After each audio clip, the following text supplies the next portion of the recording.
All right, we're live, and yeah, it's the start of the month, and hopefully not a lot of people are on their periods or anything like that, or commas or exclamation points or things of that sort.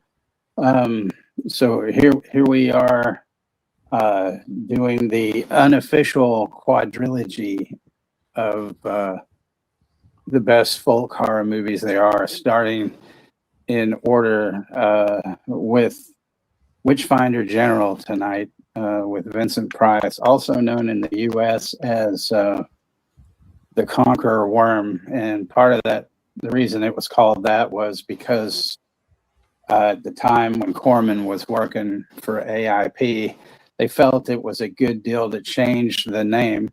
Why that? I don't know, but because they thought it would get the audience that liked the Corman Poe movies, even though it has nothing to do with Edgar Allan Poe. But people were still were stupid then, and they're still stupid now. So it's the only, I guess, main reason, and all that good stuff. So, but this is a nice thrill ride with Vincent Price, like you've never seen him before. He is a real bastard in this film.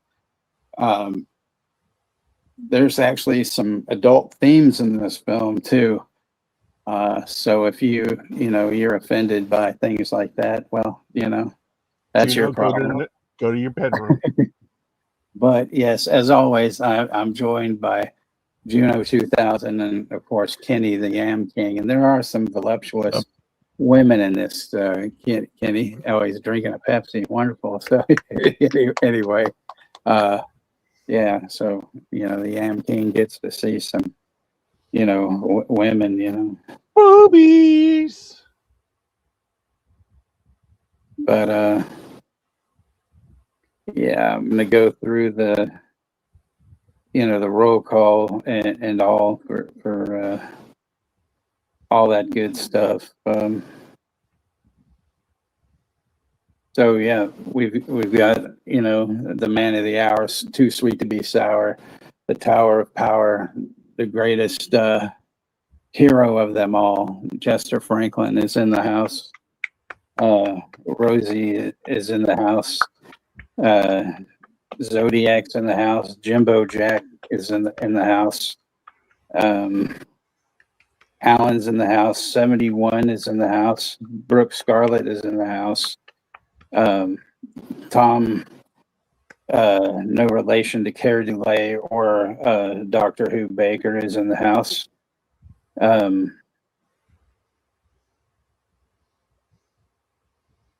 I saw him. There she is. Yeah. Mercy from Kidsmo Media is in the house. Welcome, Mercy. Good to see you. Tom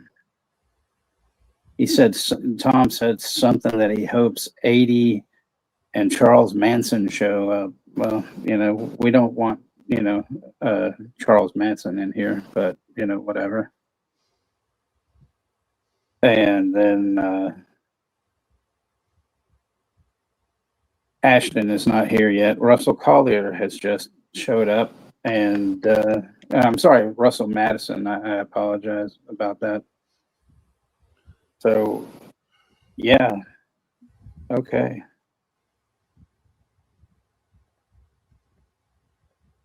But yeah, Dory Funk Jr. passed away today. May he rest in peace. And now his wife can't bother him when he would go to give people autographs, and then she would yell at him, "You need to charge them for that stuff."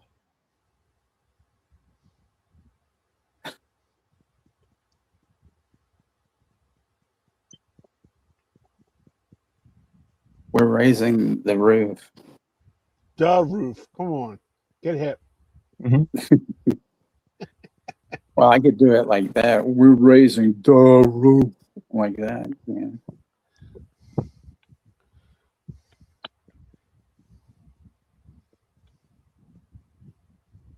Yeah, Russell Madison. He won't admit it, but he killed Abel Ferreira. So I just want to throw that out there. Even if Abel Ferreira's still alive, Russell killed him.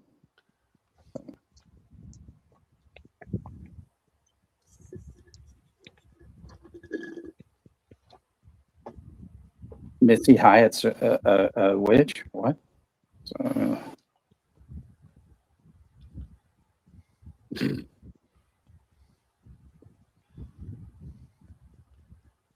anyway, yeah, sorry, Kenny, that I didn't get to see all of Ollie's stream yesterday, but it looked like a fun time was had by all. Yeah, I had very bad internet connection. Like I was telling Juno, I didn't know if you heard or not. I went off, and then it took me like 3 times to get back on the internet. And when I did, it went right back off again. And I rebooted my modem, and then it took me like about 6 hours to do my computer again, because I had to put the password back in, and I don't know what the hell happened. So Yeah, I saw when you disappeared the first time, and I was like, "What in the fuck's going on here?" I had no idea what was going on, because I was like sinking in, because we had a really good back and forth and stuff like that, and I was like, and we were answering Juno's questions and stuff like that. Oh, by the way, Ollie did say thank you for asking some question, guys, yesterday, because we needed it really badly. So Juno was like really right there with them. So thank you. You're welcome.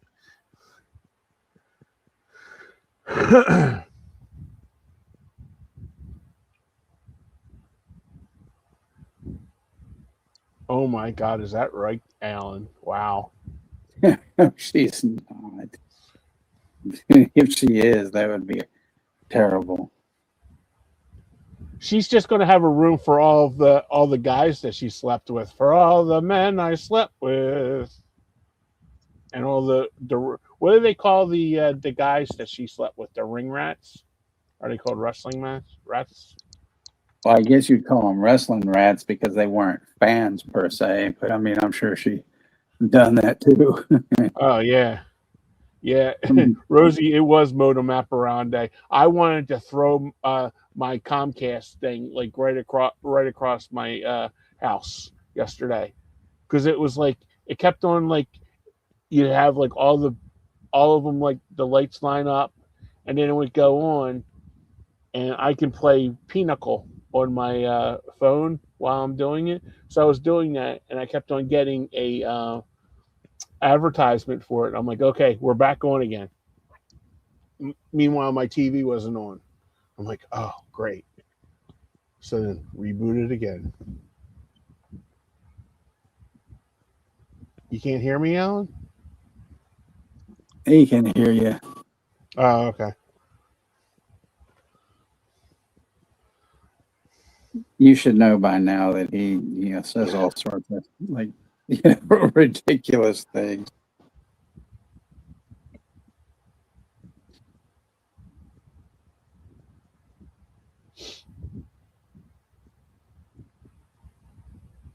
So did you got any of you guys in the chat, or any of Russell? I mean, yeah, Russell. I thought Russell Madison. Yeah, Russell Madison. Okay. Did anybody see Spider-Man? Was it good? Fair? Decent? It made like $1 billion this week. I haven't seen it, and all those people said it was going to suck and not make any money. Womp womp womp. They're gonna do the same thing with Doomsday. That's gonna.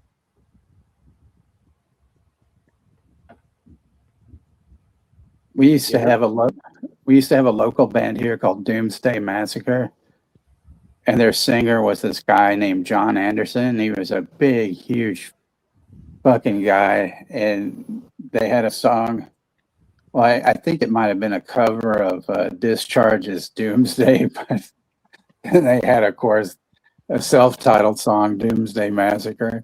But there was one song I can't think of the name of, but it's great because he's just yelling out, you sit behind your desk snorting cocaine and fucking your secretary. And, it's beautiful, stuff. I was like, really good. Well, 71, if you haven't seen this, like I said, you'll be in for a treat because Vincent Price goes beyond the norm and plays a real fucking asshole, and there's things, about, they call it sexual assault these days. I don't try to call it anything, but all sorts of crazy stuff. So this is, like I said, a good family film,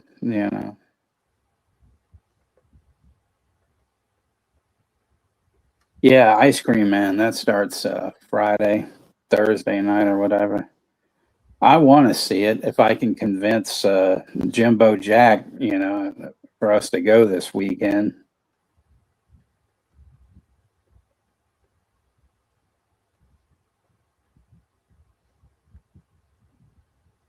I heard it's not like great, but I heard it's also not that bad.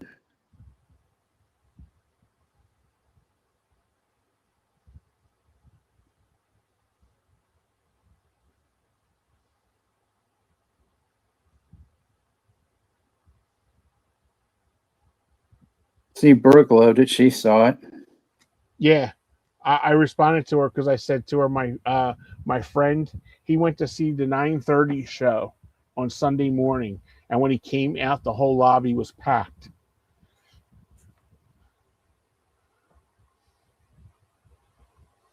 I mean, I hear it's really good, and a huge part of it is because of John Bernthal. Yeah. I am looking forward to that because I am a huge fan of his. Juno, have you had a chance to see the new Punisher movie, the 51 Minutes of Carnage? Yeah, we seen that. I seen that Oh, already. okay. Yeah, I have seen that already. Like even when it came out, I think I mentioned that I did see it, and it was really good Oh, okay, cool. because it's on that app that we don't talk about. Yeah. Fuck movies.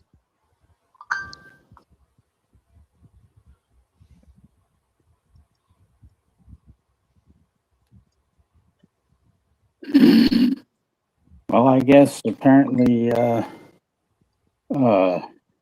Missy Hyatt is having a watch party. Alan just sent me some deal. It's at a place called Bumpus Local 9349. I don't even. I guess that's some kind of union. So there might be a gangbang following up after that. I mean, what?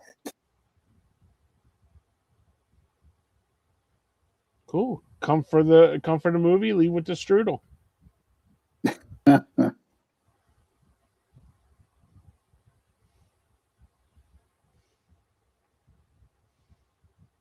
Secret Jew Club. Oh my God, Alan.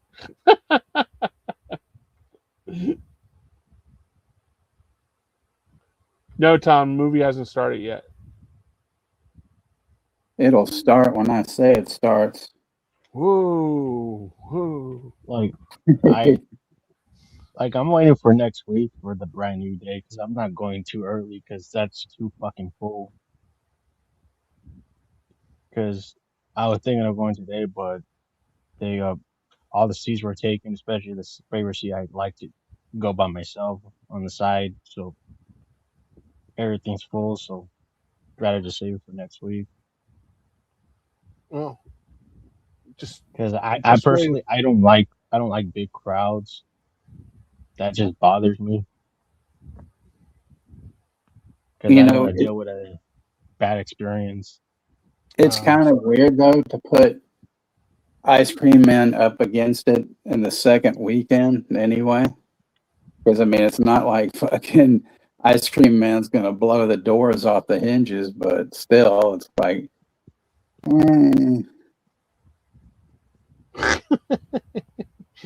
Gangbang at Scott Steiner's Shoney's Well, during the episode. it's like pretty much the same thing they did with Malignant. They didn't do shit with that, and that was actually a good movie. That is a good movie. Like that should have been a box office hit,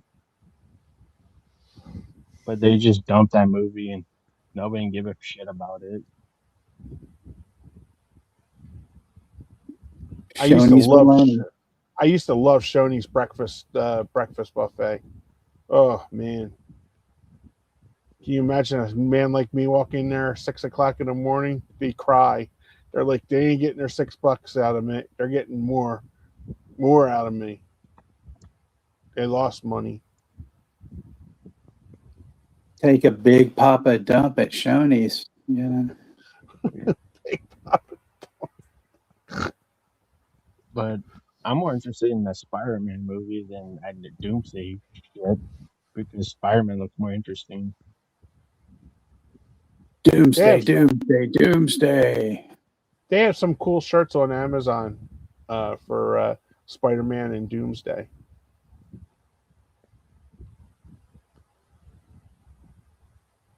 Because I'm willing to bet my nieces will buy especially the Doomsday shirt when she sees it.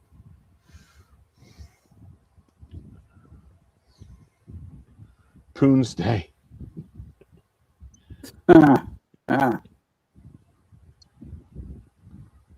Brookies and cream, that's true.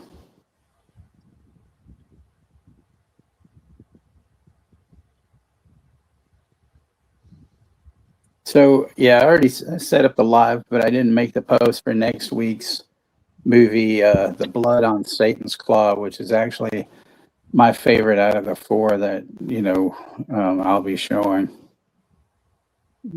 Third week is Mark of the Devil. No, I'm sorry. I apologize. Mark of the Devil is next week.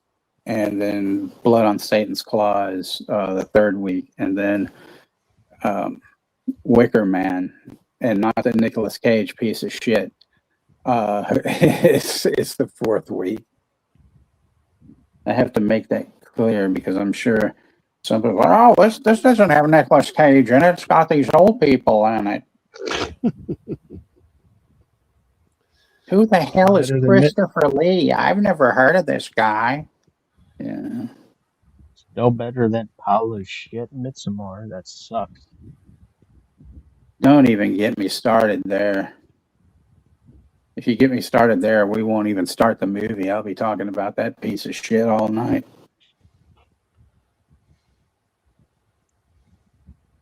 The Wicker Man's a better movie. That's the real Midsommar movie.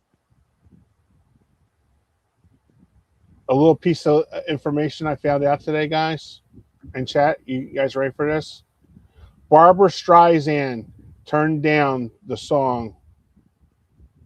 You ready for this? Yep.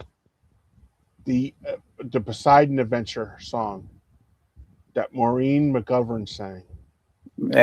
Big deal. I mean, it wouldn't have done her any good because she would have probably had tried to get in the movie and stuff. That's probably probably trying to get the Shelley Winters role. Shelley Winters role.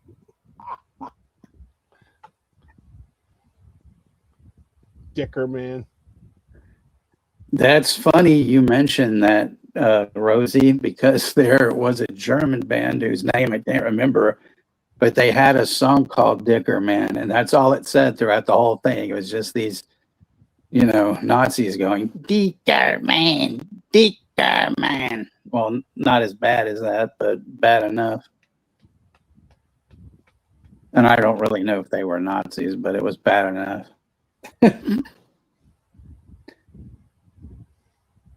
Let me see if I can figure that out real quick. And we'll get this thing started in just a couple here. Do you guys ever have a song that you woke up to, like, say, go to the bathroom or something, and you've been singing that song all day? Anyone? Try not to up it, or whatever. No, 71, we haven't started yet. Texas is looking something up, as the kids say, to drop some knowledge on us. Right, Juno? Dropping the knowledge. Oh, it's trying to throw me off and say it might be a misspelling or mishearing. You are likely thinking of the song Wicker Man, famously. No, I'm not, you motherfucker. So, yeah. Kicker Man. Was it Kicker Man? No, it's actually Dickerman. It's on the Flip Side compilation, Volume 3.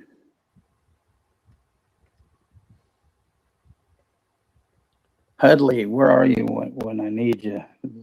You know, she would know, but she doesn't come to these things, so it doesn't, you know.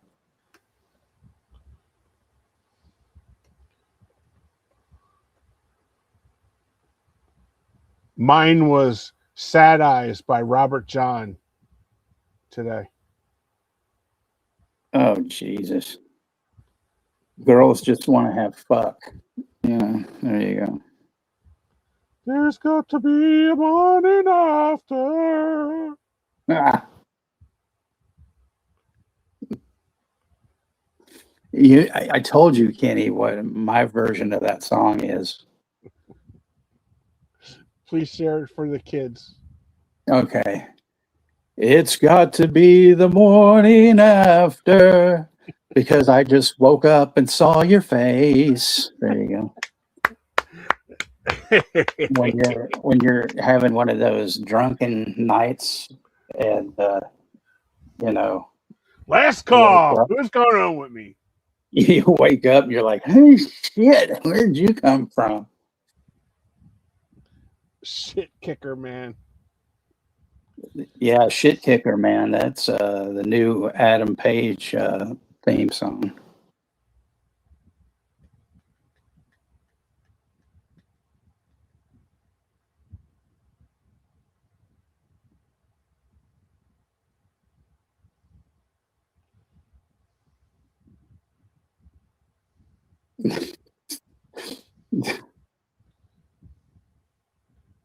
But she reminded me now of some other song that, let's see, was it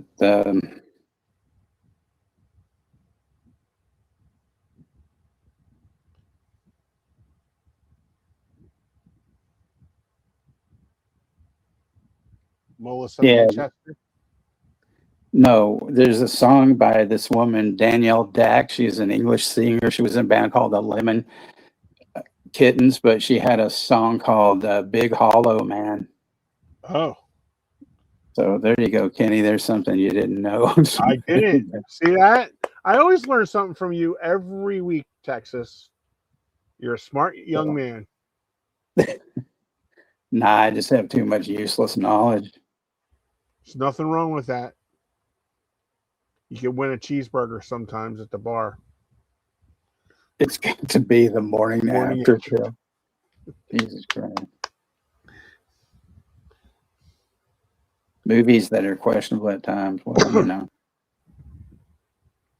Yeah, but you didn't come to that last Russ Meyer film, 71. Not just yams, but there was Bush and all sorts of like, you know, heavy extremes in that one.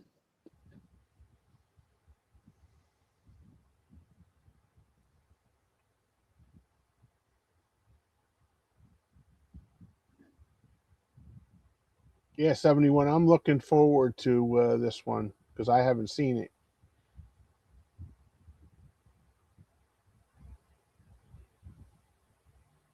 You're right, James. There is. Speaking of Vincent Price, we got one from Juno coming up on Friday. So double your pleasure, double your fun. Just don't go Yeah, out and got one get on Friday. What's that? Got one on Friday. Yeah. What did you? Let me try to remember which one you picked. It was Last Man on Earth. Right, the original Yeah. I Am Legend. Yeah. Did you guys That ever see that one? I have. It's brilliant. It's really good. And guys, when we watch it on Friday, watch the black and white version. Shame on you if you watch the color version. but speaking of Last Man on Earth, they got Omega Man up for free on YouTube. That's something we should watch. Good old Chuck Heston, you know. Not to be like somebody we know, but I saw that at the drive-in when I was a kid. The last man on Earth was not Mexican. He was Jewish. He didn't look Jewish. Jewish, yeah. He was Jewish.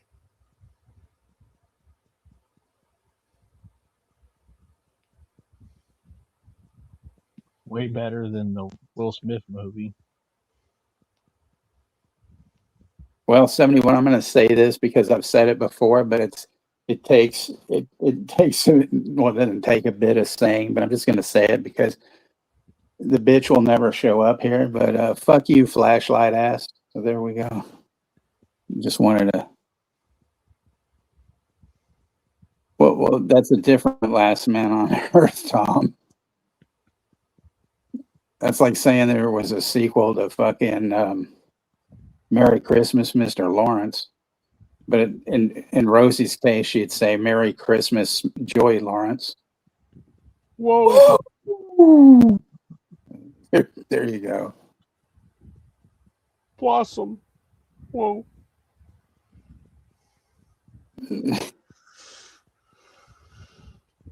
No, with Joy, it was 0666. You know, she's a gay now. You know that? She's what? She's a lesbian now. I didn't know that Six was a lesbian. I knew she was like, what the fuck was she doing? A country music star or something. Yeah. She had 3 kids and then decided she was gay. Well, that's how, like, poor Lou Diamond Phillips, his wife decided that Melissa Etheridge was a better fit for her, probably in more ways than one. But don't. Come through my window. Great song. Yes. Womp, womp, womp. All right. Well, if everybody's all set, there's a great YouTube link there and all that. So, wait, Six married a girl named Nine. Ah. That's so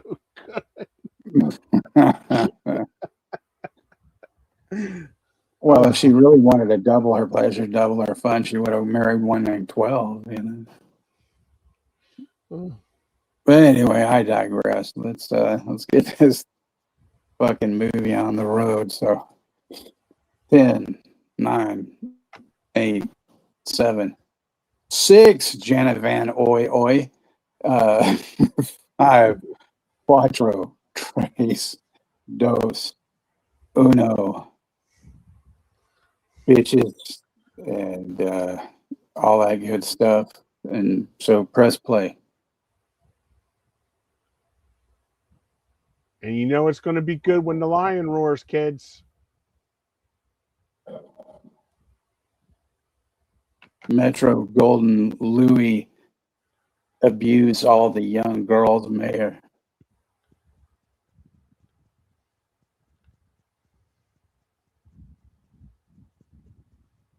So here's a bunch of sheep out here. So you know what happens. That's when the men were men and the sheep were men too.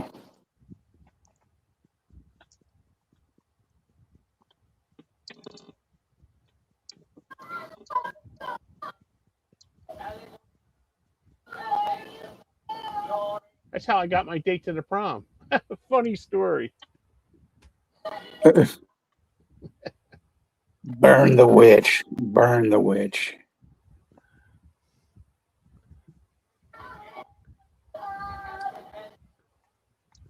See, we're already starting out hardcore. You got some old bag screaming that they're going to take to this gallows that this guy, Somebody needs to like shoot that priest's hat off, though. It makes him look like a diddler.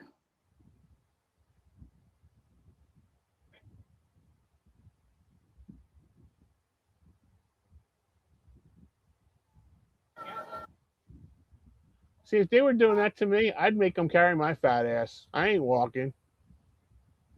I might get a cramp.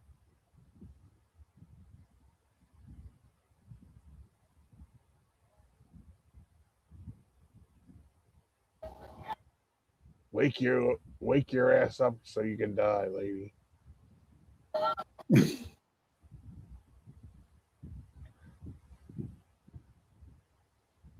Sheeps are going to eat good tonight, aren't they?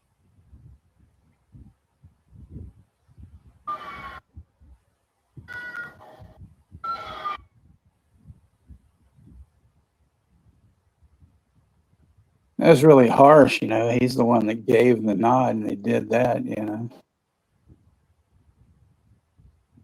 And all these cowards just like fucking went along with it, you know.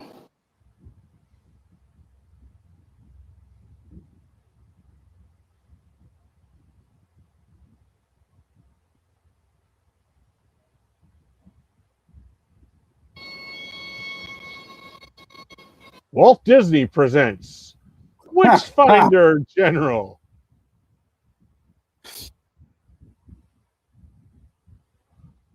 Starring Julie Andrews. Rex Harrison. Who was the one that was in Dr. Sin or whatever? You remember that, Kenny? Dr. Sin. No, I don't. Yeah, it was a Disney movie. It was set like kind of like in these times. No, I don't. Because he was like the scarecrow or whatever. Now I have to look that up. Dr. Sin. It's like SYNN or some shit like that. Yeah.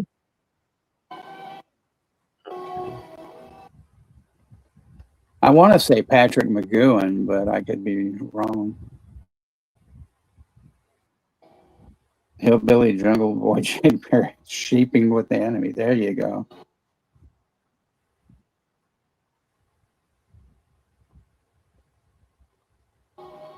Dr. Sin, alias the Scarecrow. Patrick McGowan, very good, Texas. Yeah, that's what I thought. George Cole and Tony Britton. Wow, I've never seen this before. Now I am intrigued. I want to see a really fucking great Disney movie. It's got Haley Mills and Marie Chevalier in it. Fuck, now I can't think of it. It came out around, I believe, 66. The Return of the Castaways, I think it's called. Moose? Return of the Castaways? It's definitely got castaways in it. Saw it at the drive-in when I was a kid, but I didn't remember most of it. The only thing that I could mainly remember was Castaways was in the title. And this huge, like, hawk comes and picks a bunch of them up because they were on this island.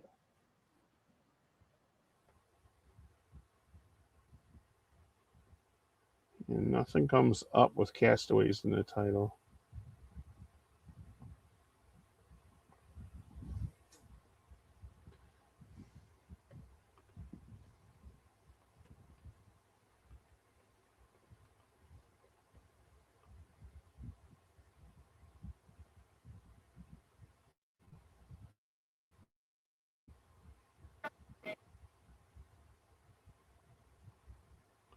Was it That Darn Cat? No.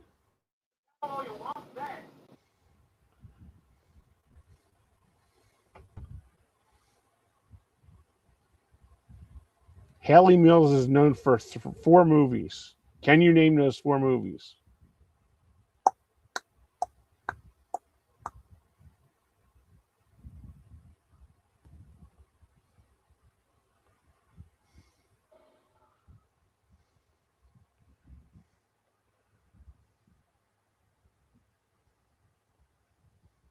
No, believe it or not, Tom, that's not one of them.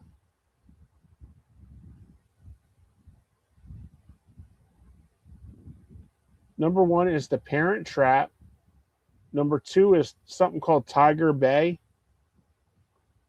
Number 3 is Pollyanna. And number 4 is That Darn Cat.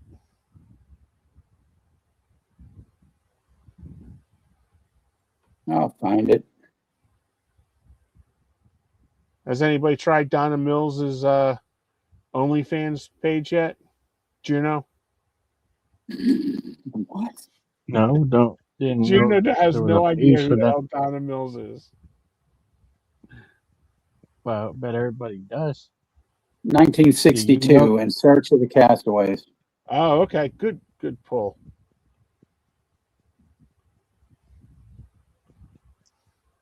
So it was a couple of movies after The Parent Trap.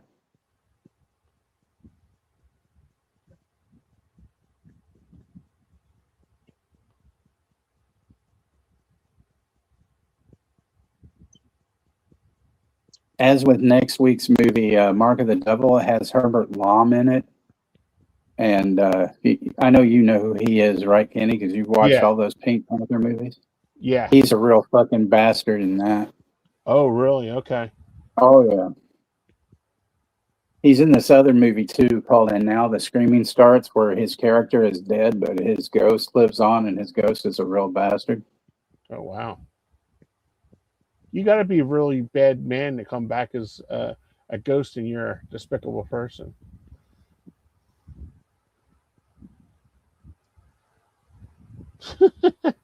Alan, she had a fling with Screech. That's hysterical. I know Lisa Turtle and Mr. Belding were doing it. Party on, dudes. Tom, Donna Mills must have been drunk.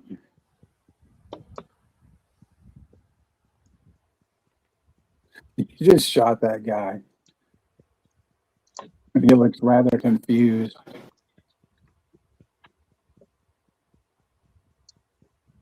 This guy in the front's got a great mustache. He went to the Tom Selleck School of Mustaches. No, the Terry Thomas School of Mustaches. Oh, Terry. Don't tell me you don't know who that is, Kenny. No, I know who Terry Thomas is. He's an English actor. That's correct. Because most of the actors in here are English, so there won't be no Tom Selleck. I'm just kidding. Who is this Tom Selleck? Yeah, Mr. Belding is a big wrestling fan. That's right, Tom. The teeth guy, and Rob is in the house, so it is once again. It's Christmas. So, Bessie,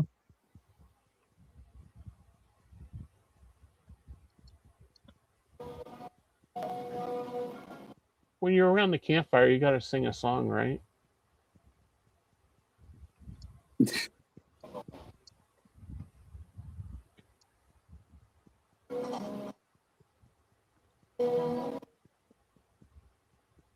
The Parent Clamp.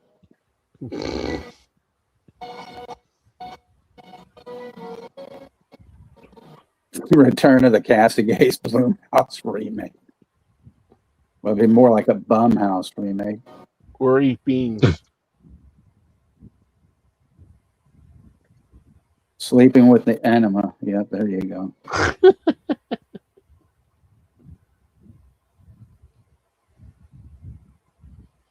Any of you guys have like beans and Franks for dinner as a kid?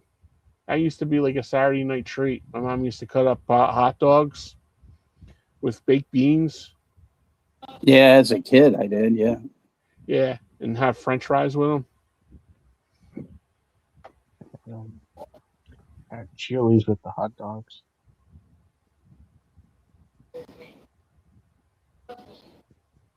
Yeah, the first time I saw this, I just was like, "Holy shit!" He's such a, like wow.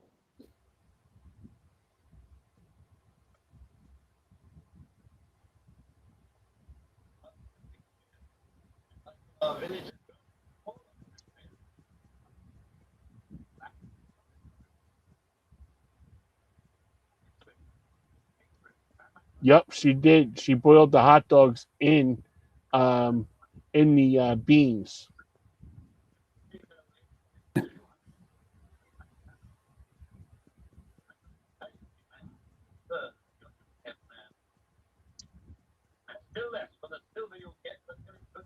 Thanks, Rob, for stopping by. We appreciate that. Take care. Yeah, Rob, I appreciate that. Tell Bones I said hello.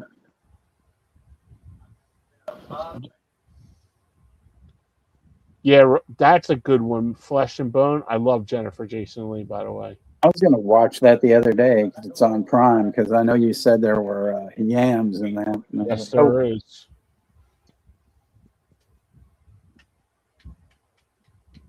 I watched Chum yesterday, I think. What did you think? It was all right. It was basically like a poor man's version of Dangerous Animals.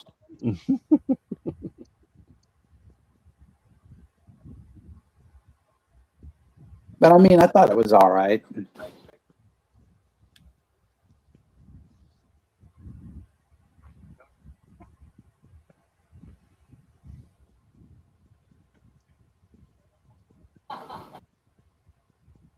Oh, Richard, he should no, call me Dick,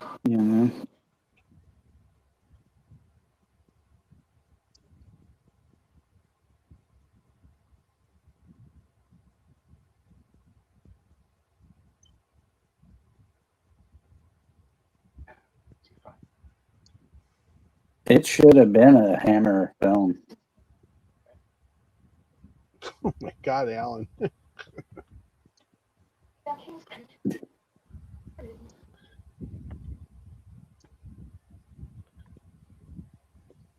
The only person that's missing is Christopher Lee. Then you're ready for a Hammer film. Well, and Cushing as well. Peter Cushing. There's a great Cushing film called Corruption that's marvelous. Marvelous. But I can't. I don't want to spoil it.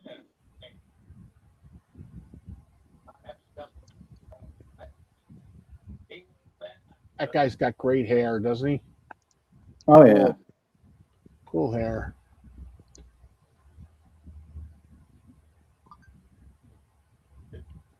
That's that old guy with the hair. That's Russell's uncle. Nice. Yeah.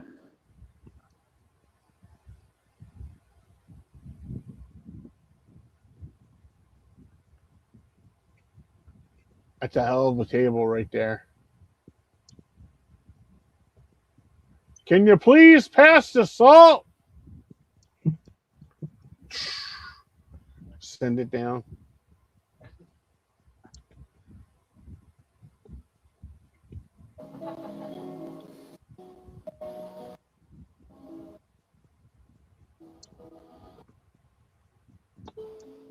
Yeah, if small amounts of nudity offends you, please cover your eyes. Juno, go in the next room. I'll tell you when it's okay to come back.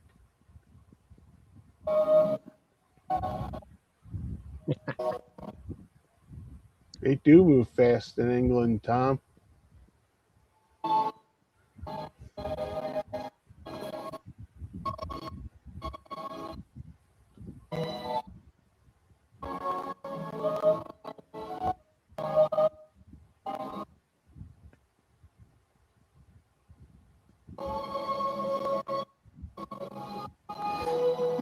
Well, 71. They're already engaged to be married, so he's been at war and all that, but.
See that guy, Kenny, like, you know, that you said had the good hair, like her father, he's a part-time chef Boyardee.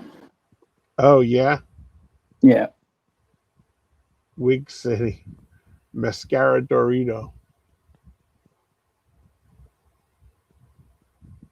Oh, Price is fucking nuts in this movie, you know. Mascara Dorito.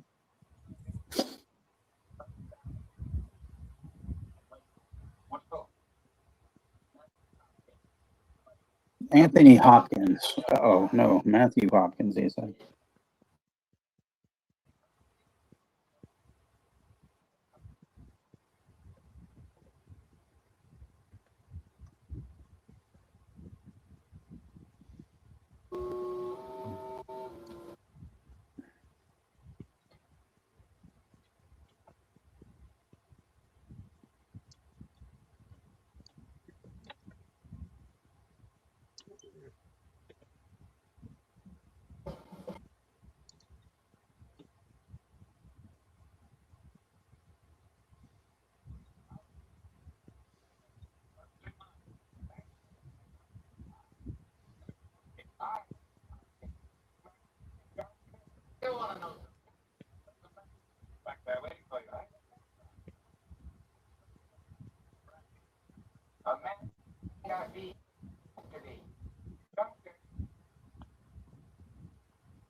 Rosie, I think anybody who was a star back then was in the Ten Commandments. I was surprised the Three Stooges weren't in it. Well, you got yeah, you've got two movies like that because you have Ten Commandments and then you have It's a Mad, Mad, Mad World. You know, Yeah. Jim was in that. And then he seen it first day in the theater. George the Animal Steel. You know,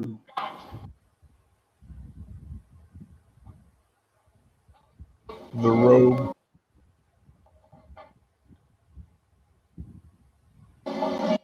they almost knocked his wig off.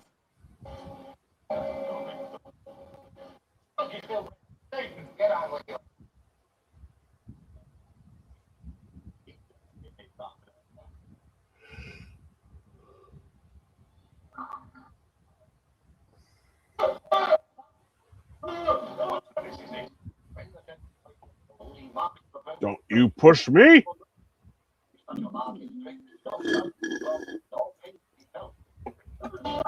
I think Vincent Price stole Jim J. Bullock's wig from Spaceballs. Huh.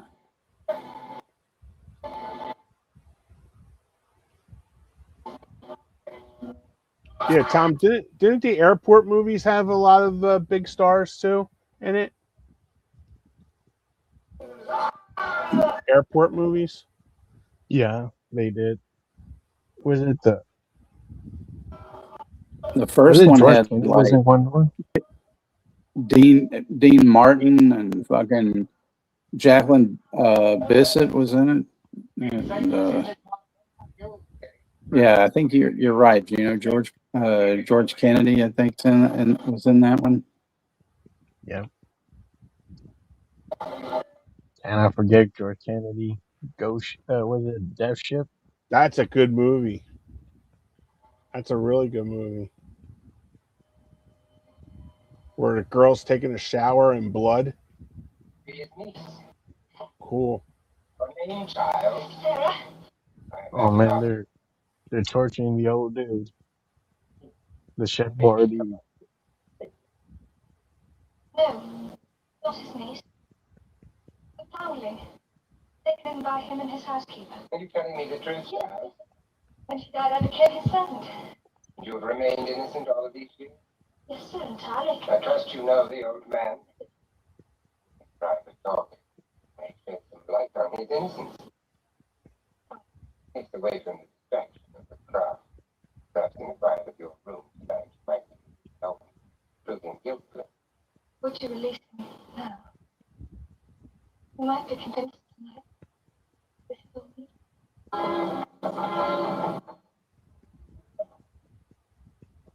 You will make every effort to present the facts to me? Come tonight, sir. At what hour? Take. You will release it. Now. Okay. You can see.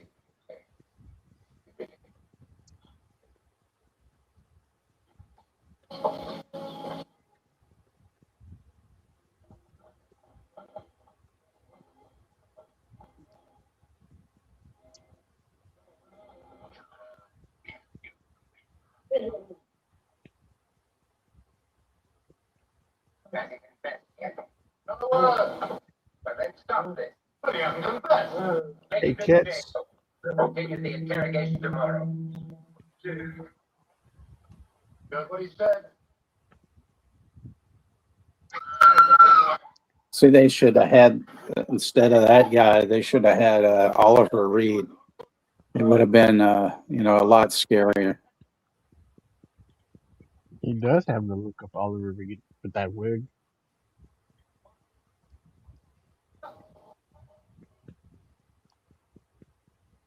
Definitely should There have been was Oliver 4 Reed. Mayhem movies, Kenny. Were there? Okay, thank you. You're welcome.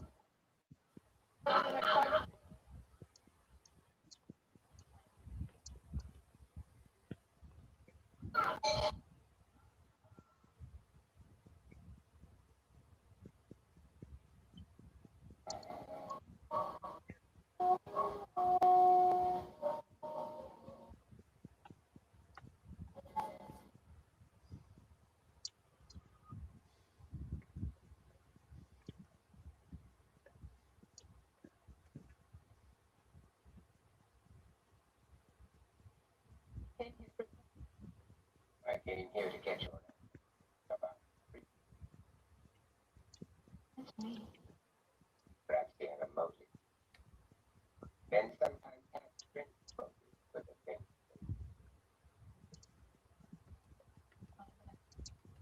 My motive in coming here was find the truth.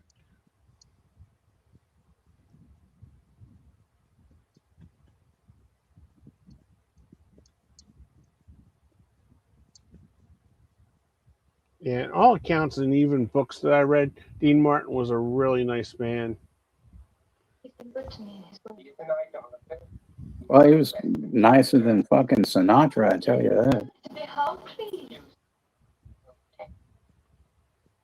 From rightful justice. Did you ever see that movie that they did, Rat Pack, on the HBO with Ray Liotta and all that? No, I heard it was really good, though.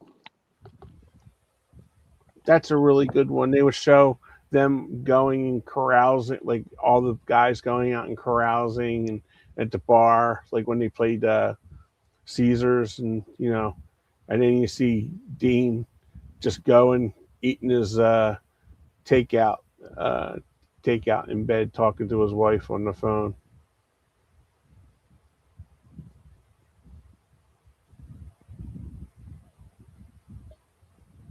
Frank Sinistra, exactly right. And Ashton is in the house. Hey, Ashton. Yeah. Rest in peace, Chuck Russell, as well.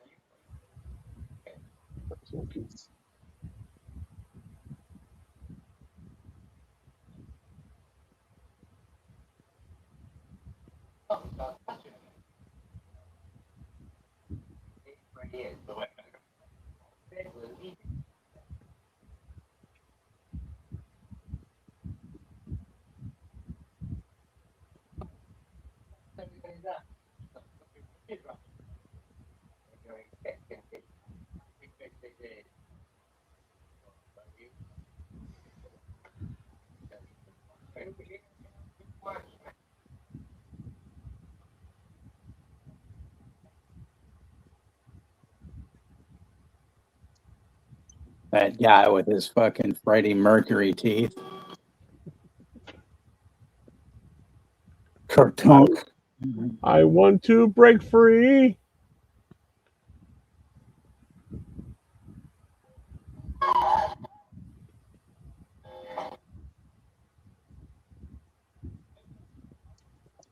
This guy with the bad haircut. You guys are going to probably hate me. He looks like Kenny Omega. But Jail Keeper, they could have gotten Carrot Top for that. Freddie Blassie Miss Mercury.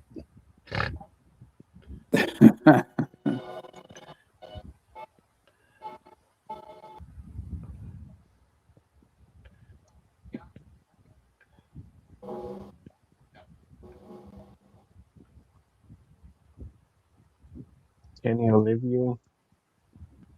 Kenny Olivier. Yep. Freddie Mercury Rising. Absolutely. Was okay, a little background because I don't know too much about him, Texas. Was Vincent Price say like Juilliard guy? Did he like study like drama or because I've only seen him as my mom used to call it, weird ones. That's what she used to call horror movies, the weird ones. I'm not sure where he started his acting career, but we can find out. Gotcha. I just thought you knew because you know a lot about these people, So I just figured you might have on the off chance. I can always look it up. It's not a big deal.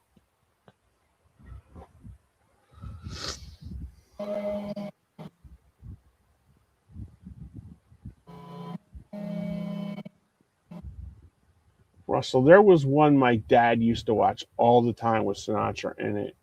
Let me look it up. It was when he was the cop in New York. It was from the 70s. The hell was that called? It might be The Man with the Golden Gun that you already put up. The Man with the Golden Gun. No, he's talking about The Man with the Golden Arm, where he was a heroin addict and stuff. That's actually a really good movie. The first Eddie Albert's in there. Sin.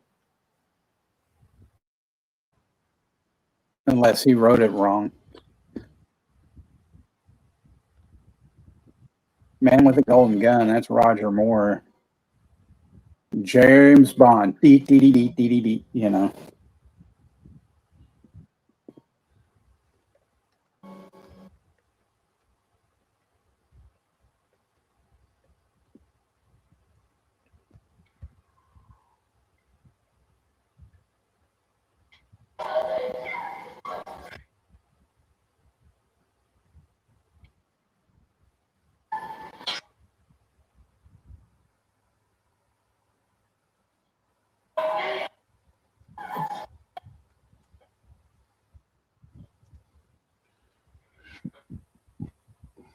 It says that he worked at the Mercury Theater, but there was nothing about him studying anything. Wait a minute. He attended the St. Louis Country Day School, took a summer course at Milford Academy in Milford, Connecticut, graduated with a degree in English and a minor in art history from Yale, where he worked on the campus humor magazine, The Yale Record. After teaching a year, he entered the Courtauld or Courtauld Institute of Art in London, attending to study for a master's degree in fine arts. Instead, he was drawn to the theater. So, Cool. yeah, there you go. Pretty much. Thanks so much, Texas.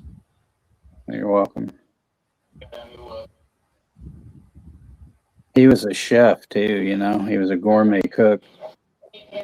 I know they used to, because there was a funny skit with Michael McKean where he used to do Vincent Price, and he basically did Vincent Price cooks or something like that. I think on Saturday Night Live. He was a member of the Mean Street Posse. Don't hurt Yeah, me, he Dad. was. Yep.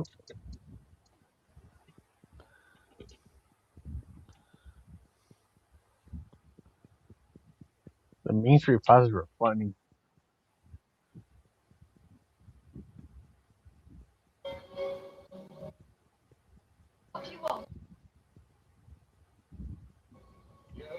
He was graylisted under McCarthyism in the 50s for having been a pre-war premature anti-Nazi.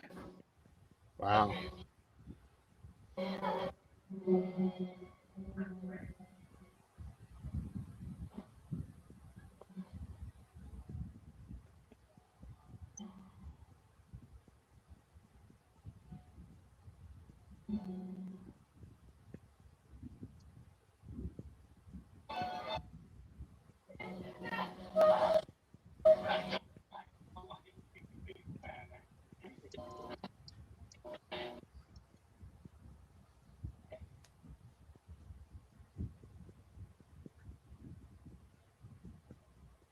There's Omega going to check to see what the Young Bucks are doing. Yep.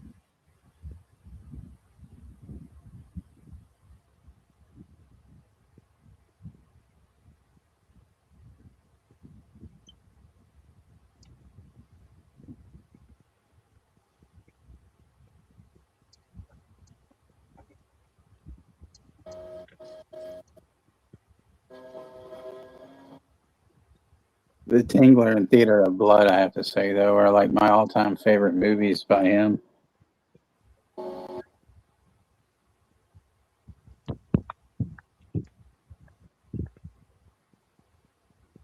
Tingler's a hell of a movie.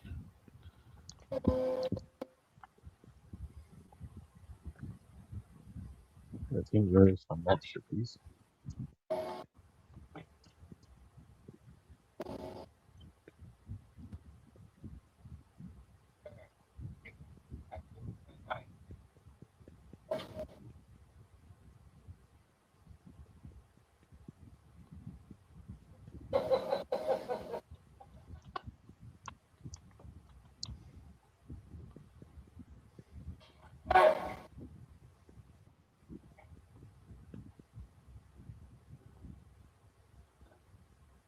Oh, yeah. As far as Sinatra goes, one of my favorites that he did was Joker's Wild, where he played, I forget the singer's name, but it was a true story. Him playing some singer that was, had a really shitty career that he made a comeback.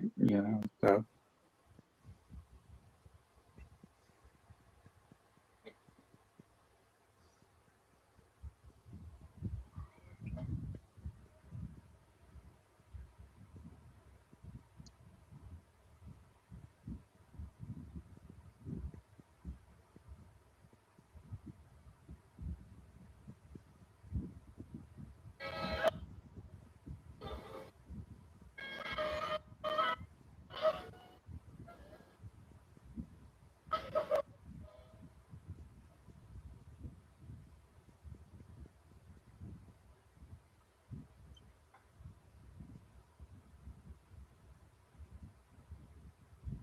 See, people in that time, they just got off on this shit. They didn't give a fuck if they were killing innocent people. You know, it was all fun and games to them until somebody got an eye poked out.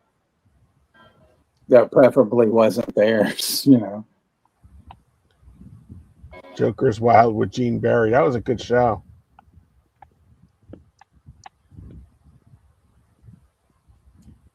Joker's Bong. See, what they needed to do was get somebody on one of those towers with a bow and arrow and Like, say, Robin Hood, Juno? Yeah, bring Robin Hood and the Merry Men to whip their asses and pick up some business and carnage. And then have, everything I do it Yeah, for you in the have background. have Little John whip the other that raped his ass and just go carnage.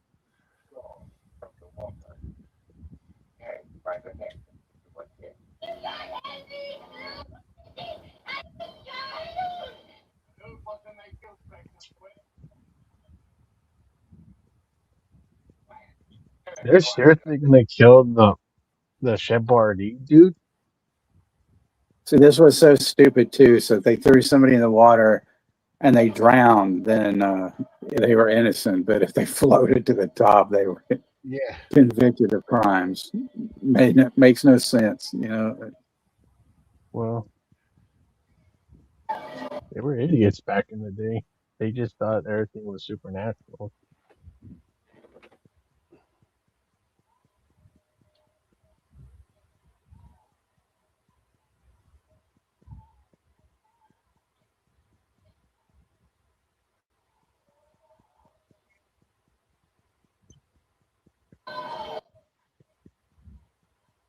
And I would agree. Yeah, Robin Hood would see that this shit is wrong, and he would definitely go on their asses.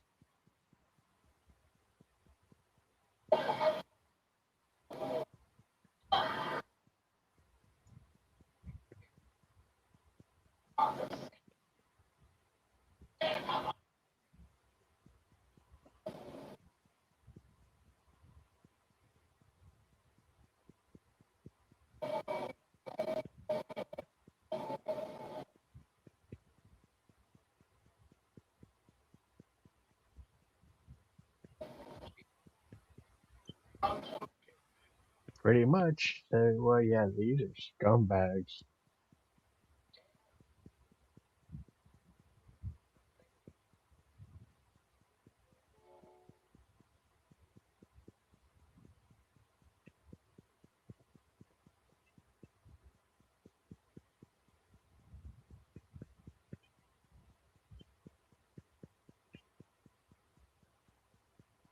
Hog tie his ass.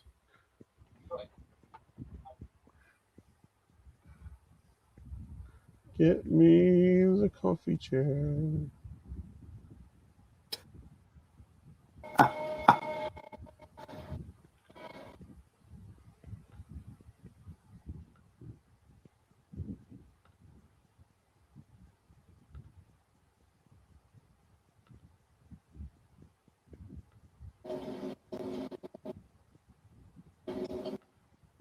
Bobbing for apples. Coming to NBC.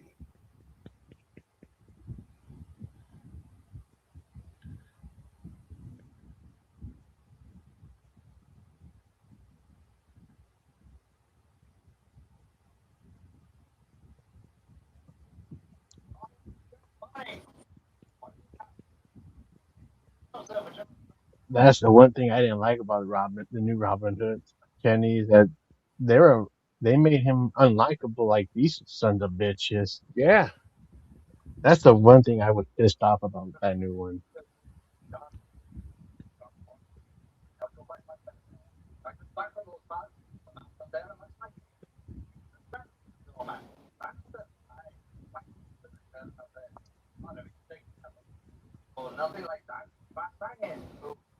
Some dumbass critic says, "Oh, it's the actual portrayal of Robin Hood." That's bullshit.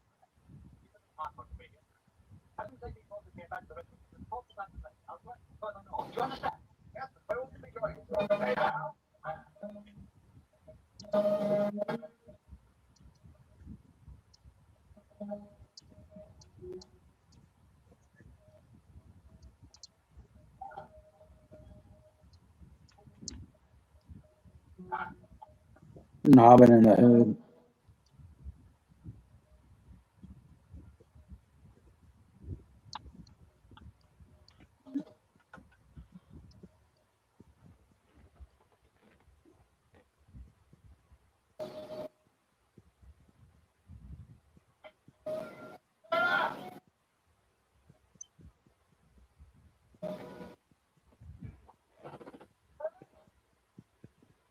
I did like the Kevin Costner movie, but I do agree I didn't like the Brian Adams song at the end. I think that they should have used a better song.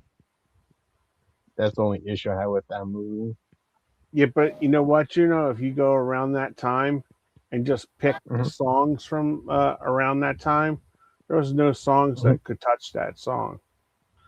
And Brian Adams, A&M, they really fucked him on that in that because Mhm. the song was out all over the place, but yet it Mhm. for some stupid reason it wasn't able to chart on the Billboard chart because they Yeah. put it out too early or something.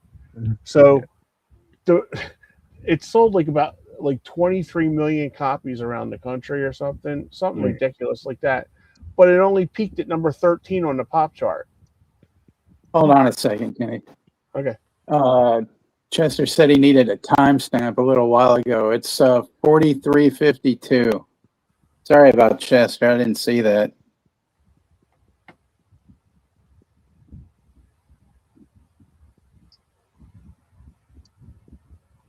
Sorry, Chester.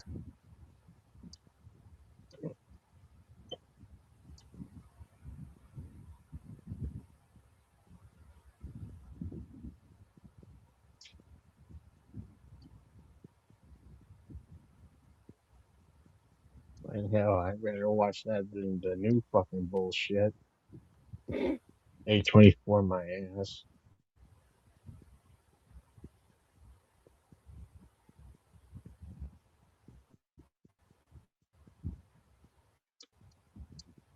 But what pisses me off about the critics that kisses that movie's ass, Kenny, is that they want to say that's the actual portrayal of Robin Hood. Him not doing much, but just being a miserable, depressing person. Like, that's horse shit. Yeah. Like, where's the fucking fun? Where's the merry man? Where's Little John? Where's the friar guy? Oh, they're gone. They're dead. And he leaves Little John behind.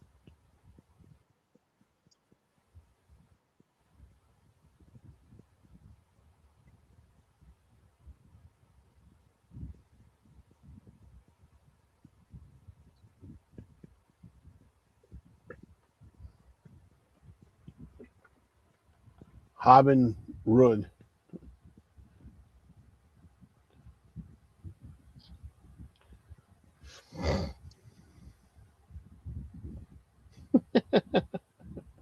Friar ball stuck. But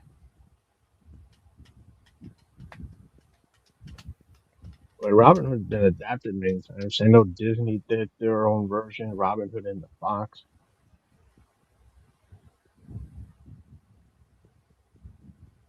which was pretty good.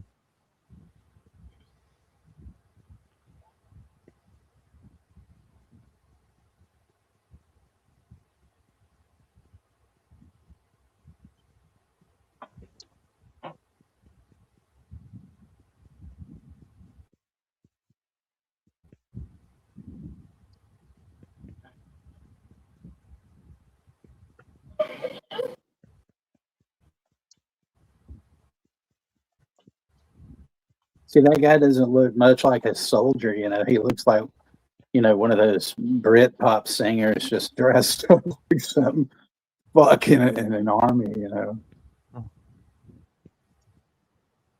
Is this supposed to be her husband or her boyfriend? He's supposed to be her husband. Yeah.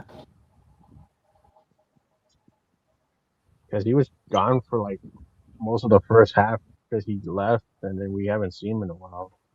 I was just like trying to construct like who is this guy?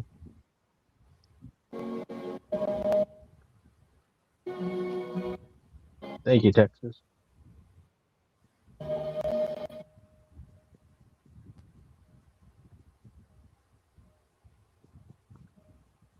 Yeah, he was there, at the beginning, spent that night with her, and then, got the fuck out, That's when 71 says, damn, they sure move fast. Yeah. Is he like the Robin Hood in this movie? Because he seems like the more likable person than those Yeah, I guess scumbags. you could say he was. All he needs is Little John by him to help him with the fight. Yeah.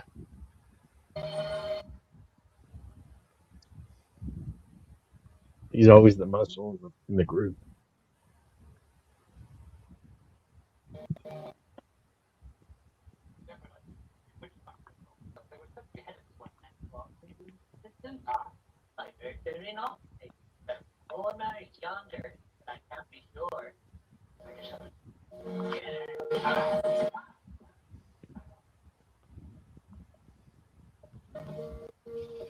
71 says a boy band member during the witch trials. LOL.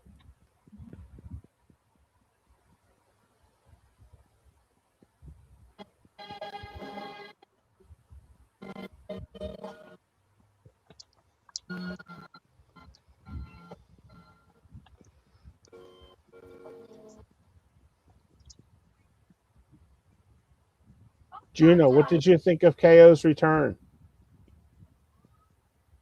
Pretty cool. He got a massive pop. Were you surprised? A little bit, but I'm kind of tired of them screwing Sammy. I think that's a bullshit. I think they screwed Finn a lot more than Sammy. Yeah. But Sammy But I did feel like. Finn. Go ahead. Oh shit. Go ahead. No, I was just going to say I think they screwed Finn more than they screwed Sammy. I'm a more fan of Sammy than Finn. That's why I kind of got upset about it because I'm more a fan of Sami Zayn.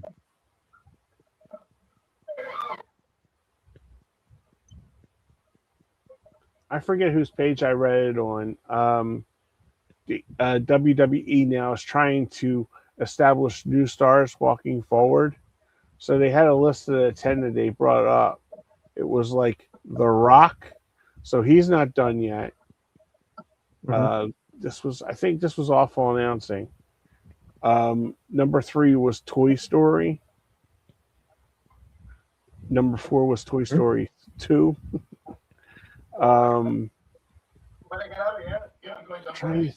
Trying to think what else was on that list, but I thought it was kind of interesting.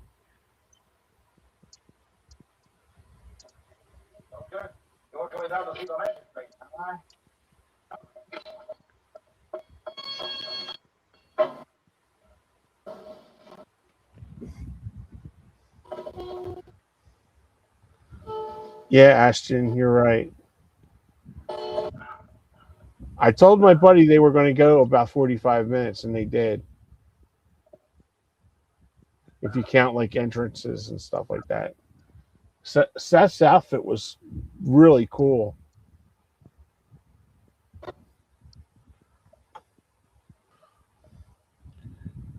Yeah, I didn't see WrestleMania, but I agree. Chester was the best part of both nights. Mm-hmm.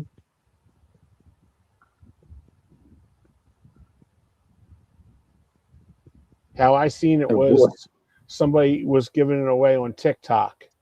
Mm-hmm. That's how I watched it. But she was so annoying. I did watch that link. That person sucks. Oh, but I guess the Drop me a match about it. dollar. Drop me $5. Oh my God, shut up. At one point, it was like I got to a point where it was like, shut up. And I muted it. Did the same. But hey, if that's the only if that's the only way that you had to watch it, I'm glad you watched it like that, Mhm. But you got at least a chance to watch it. But she was pissing me off.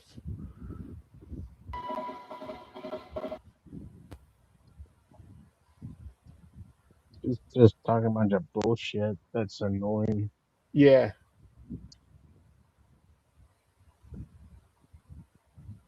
Didn't you like her singing Prince songs too, Juno? Yeah, they were Academy Award of Yeah. ass clown.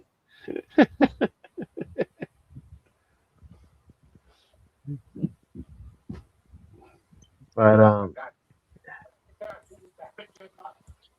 the only match I would say that was the only match that was worth the shit was Gable and Penta. That was the only match that That was was good. so good. It was so good. I wish it Didn't was you an AEW. didn't you think, Juno, at the end of that, when the mug root beer mascot, didn't you think it was going to be somebody in the mask like Carmelo Hayes or somebody like that? Who the fuck is Carmelo Hayes? Is he a new wrestler? Him, the man that don't miss. Don't know who that is because I don't really follow these new fucking Oh, wrestlers. okay. Is it because sometimes I don't know? Like, I don't know who the hell this group that they call Fido Attraction. I don't know who the hell that group is. I was flabbergasted. Who the hell was that? Fallon Henley looked 'Cause- so yummy. She really looked good. But the match sucked ass. Yeah, but And of Ashton, course, the belt. You know who Carmelo is. Carmelo Hayes. Mhm. I was stunned to Yeah. I was stunned to find out he was 33. They don't have any. They have absolutely no future Yeah. stars other than Braun Breaker. Even Oba's. What's Yeah. Oba? Is he like 30? Yeah, around his age, 30. Yeah, it's just I don't follow this shit because I don't know who the fuck most of these new wrestlers are because I don't know who they are. Like first I didn't know who the hell Keith Knight was, and when I watched him wrestle Kenny, I think It's he was awesome, and I didn't know who the fuck he Kevin was. Knight. You keep saying Keith. You're getting him confused with Keith Lee. Damn it! It's just I get damn it confused with their names, but I'll just say Knight or something. That's his. I'll just say him so it'd be more easier. I'll say Knight facing Omega. That was a great match.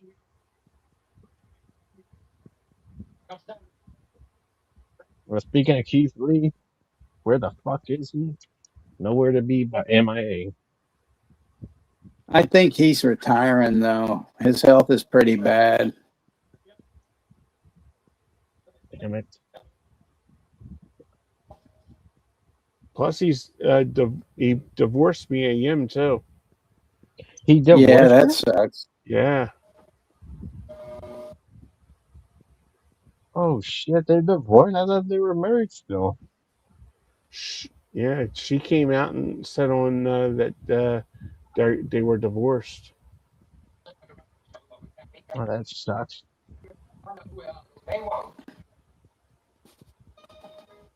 You can marry her now, Kenny. Me, I don't like, man. She's got like all these. I'm not a big fan of tattoos on women. And my favorite girl, she's got like all these fucking tattoos. She's got them on her hands. Bailey. Mhm. I love Bailey, but man, those tattoos are hideous. She's got them on her thighs, and it's a shame. When she was in NXT, she actually had none of that shit. and she was pretty good looking. Yeah, she's still beautiful. I mean, she's absolutely stunning, but those tattoos are hideous. It's like you got to realize, it's like when you get over 50, it's like, why did you? Because there was a nurse that waited on me last week in the hospital when I was in the ER. She had like all these tattoos, and I said to her, and she was a young girl. She was like 26 or 27. And I said to her, I said, "Excuse me." I said, "First, did they hurt?" And she goes, "Oh, like a bitch." And she goes, and I said, "Secondly," I said, "I'm not being nasty or anything." I said, "Do you regret getting them?" And she goes, "Yeah." So it's like, she said, because my husband doesn't much like care for them.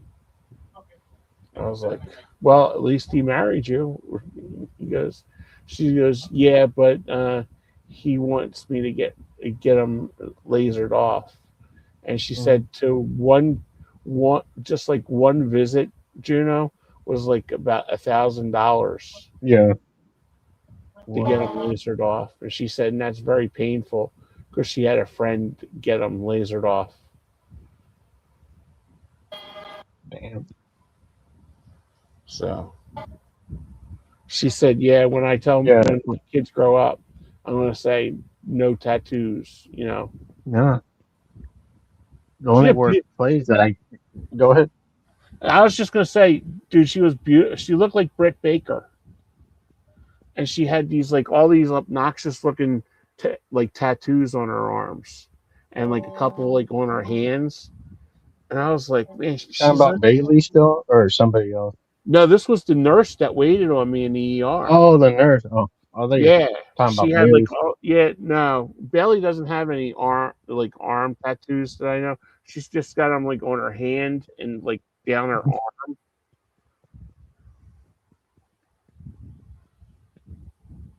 But the only tattoo I hate is face and neck tattoos. I think those are the stupidest fucking tattoos.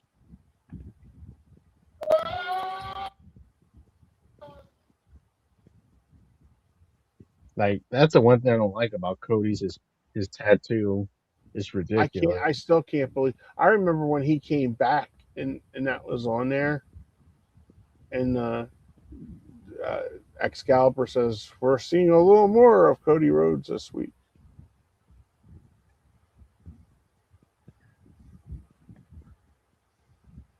Sorry about that, Alan.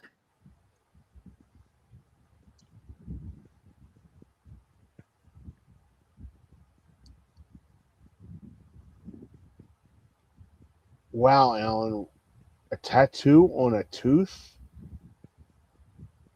Wow.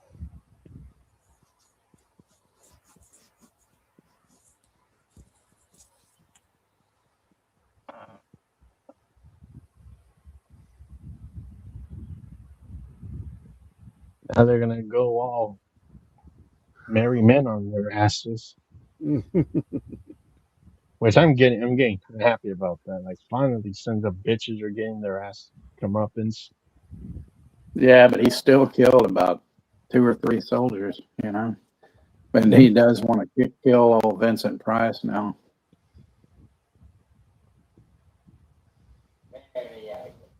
Oh man, this fucker didn't get killed. I wanted this son of a bitch to get killed.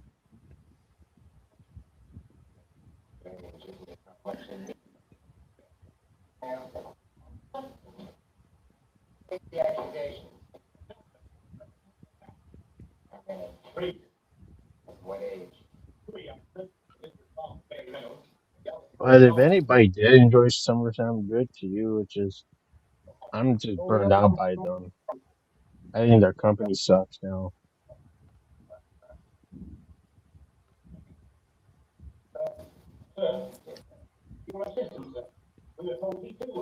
And fuck them about ESPN. I ain't worried. I ain't paying that shit. Mm-hmm.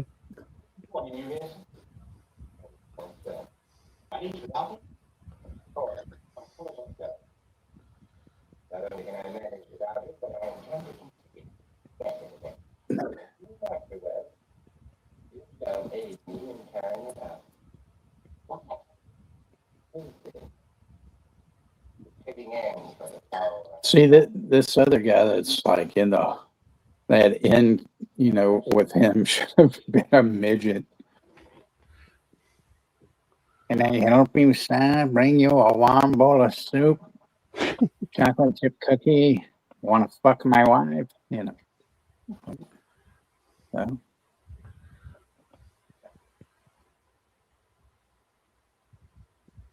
Kenny Omega just woke up. this one jerk off, with the Prince Valiant haircut, if they did a remake of that guy would be played by Patton Oswalt.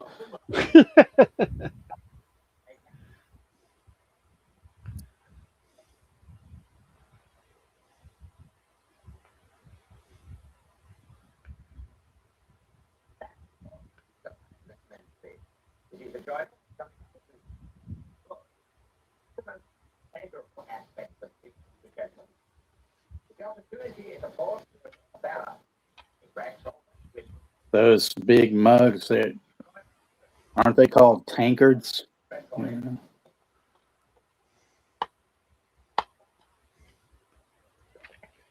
Isn't that right, Kenny? Tankards? I think so, yeah. Not that metal band tankard, but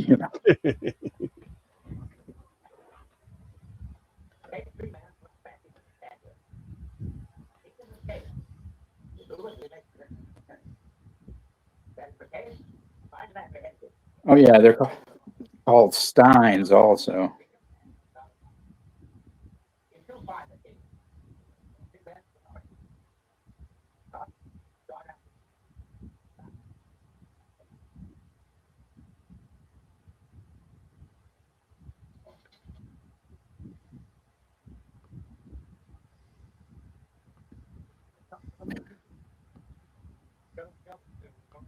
Oh, Russell, today's your birthday?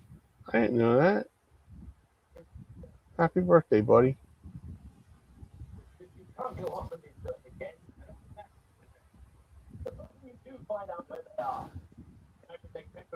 Happy birthday, Russell. You don't look a day over 10.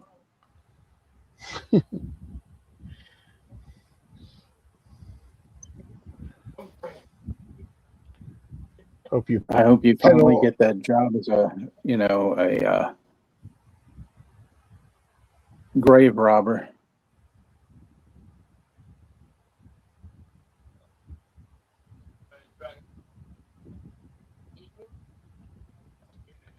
Here's yours for a couple of guineas, sir, and I don't mean money. What the fuck?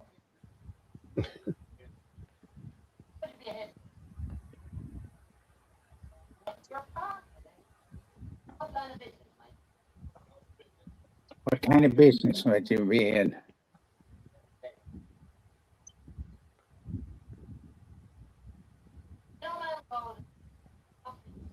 I'd be in antiques or erotic art.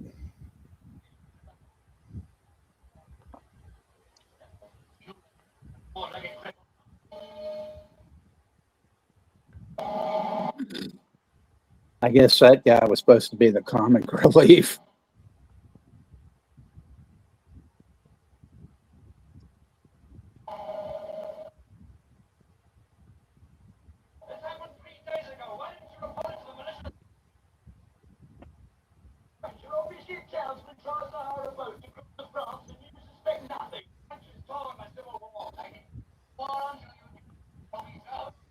Yeah, see, a lot of these people are either playing dumb or they're really stupid, That's where you just pick up a big old stone and ka-thunk,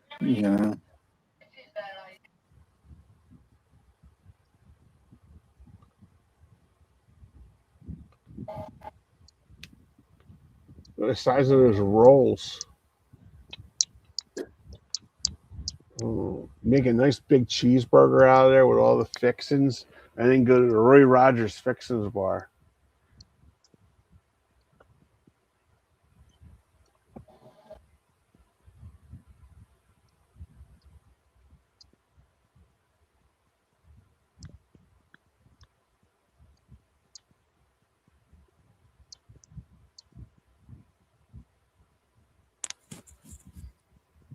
After midnight. Russell's going to be celebrating his birthday after midnight.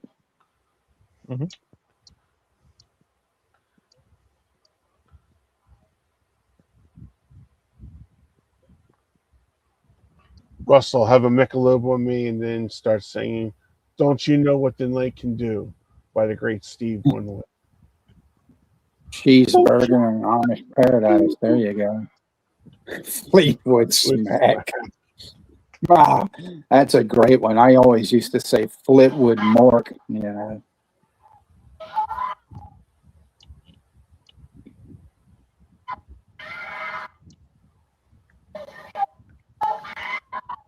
I'm sick of this fucker. I wish Robin Hood would kill his ass.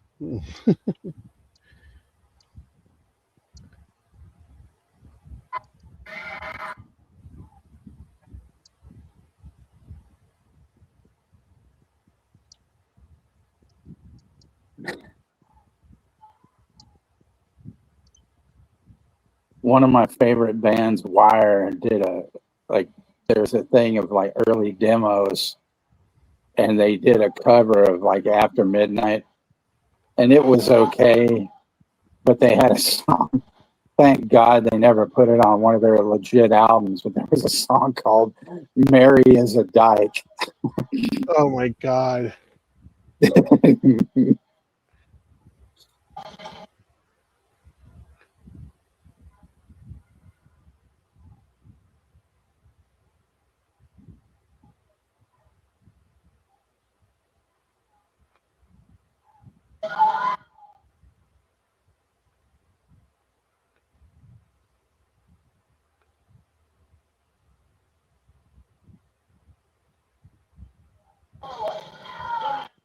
Come on, Robin Hood, kill their asses. They're not grilling her properly, you know.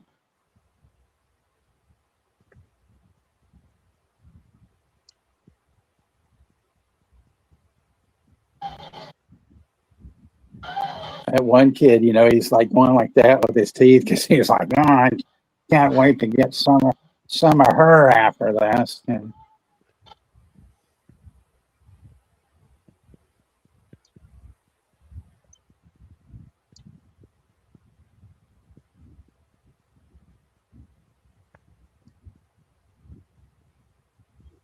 they really went all out with this one, you know.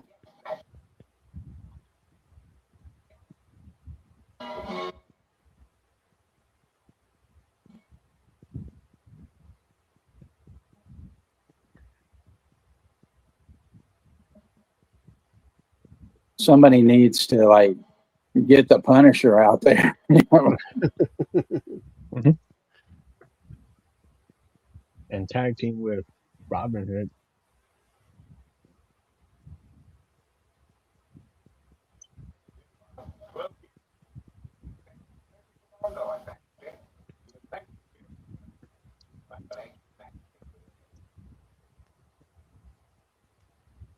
Thank you, Your Majesty, for your aids. What the fuck?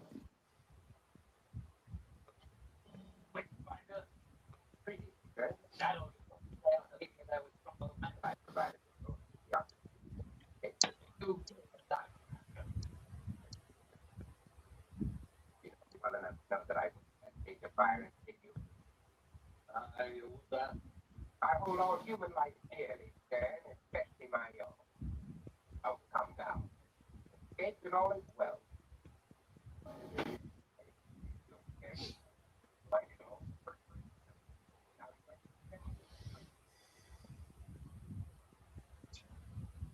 By the way, don't they call me now?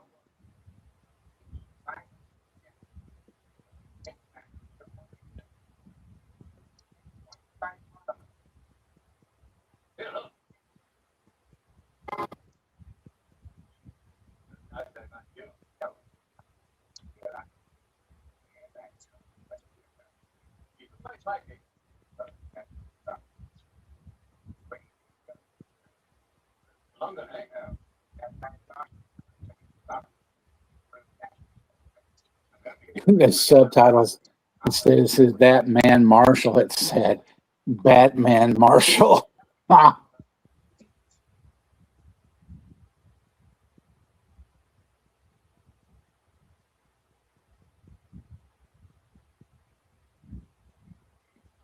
Exactly, Tom. This character was the Lindsey Graham of its time. We just got to find old horse face McConnell, you know.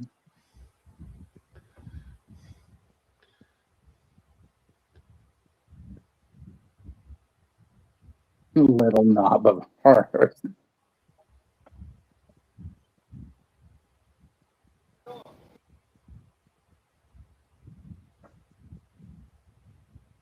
I'll be The killing this Italian motherfucker. knob.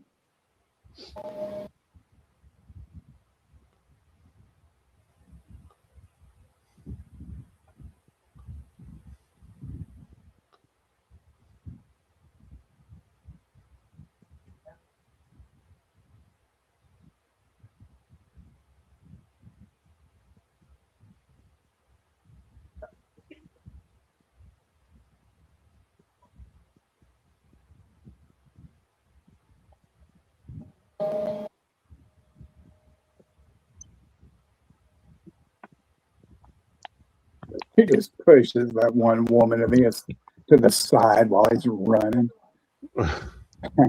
House of 1,000 knobs.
Consorting with the devil, is that so much better? Is that so? Try your evidence to it. I observed you two talking with their family. I can find the fake. Black cat, don't say. Very observed. That's correct. What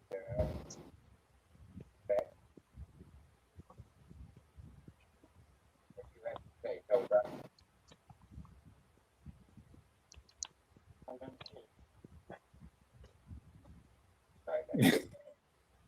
Now it said, I'm going to kill you, Hockey. The fuck?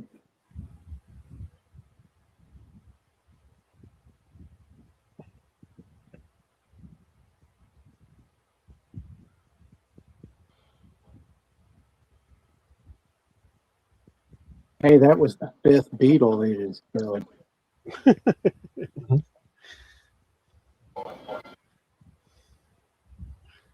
Oh, Mary, Mary.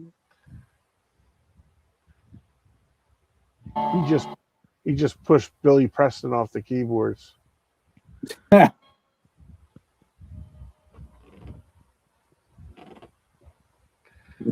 Nice. Jason Knobs, Manhattan. Yeah. House of Brian Knobs. Yeah. Horse face and flash.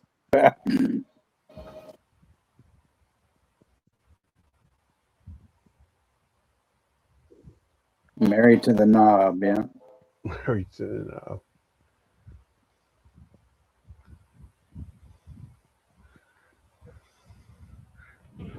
Russell Price was Russell Price. Vincent, I'm looking at Russell's name on there. Vincent Price was just sitting there like a real badass, wasn't he? Oh, Kenny, did you know that they're possibly making a In-Betweeners 3 movie? Oh, I didn't know that. Yeah, that's not porn, everybody. So, you know, just for those who know. Yeah.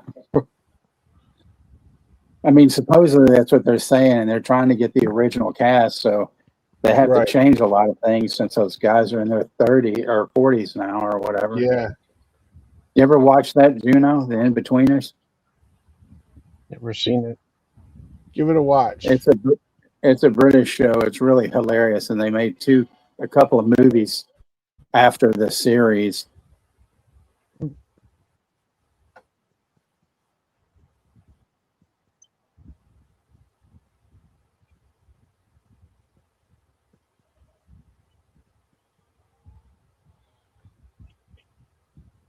But you bastards. I don't know how these guys got screwdrivers. That's kind of weird.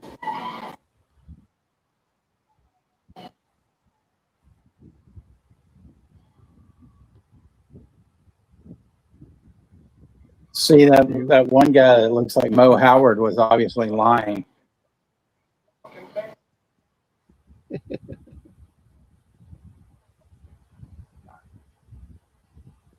I'm not an accused witch. I'm the Avenger. I'm the Punisher. Motherfucker.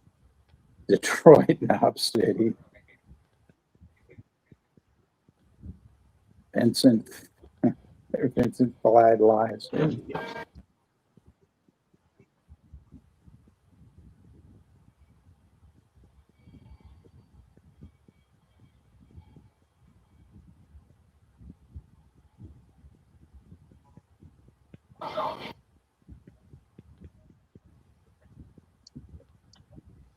I don't want these sons of bitches to Wobbly go Crew. down. These days, that's more like Wobbly Crew.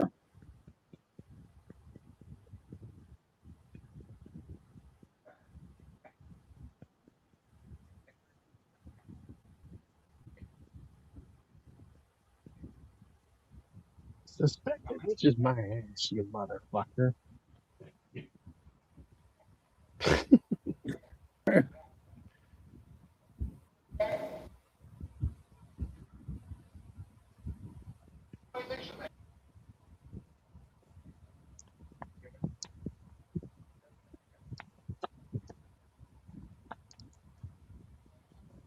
Tonk. Oh, they-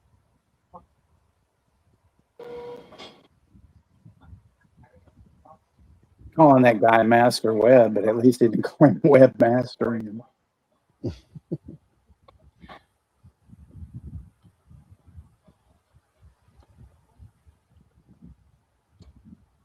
The knob of Michael Myers. See, this part they should have played 10 soldiers. No, no, no. Come on, little John, move your asses and save them.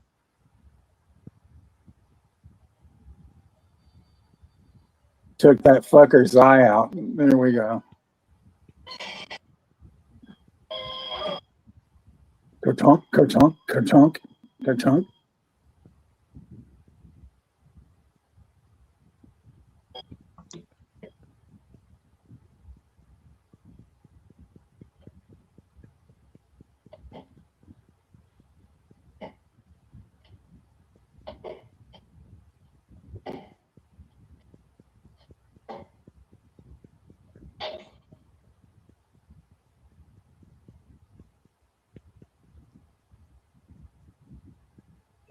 I hate this motherfucker. The one that's doing the punishment.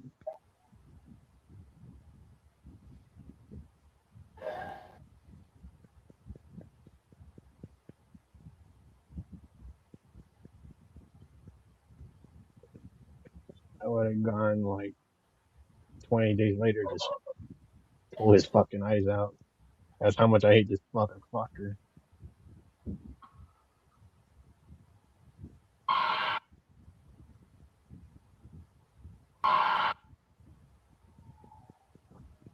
Halloween 3, the knob of Michael Myers.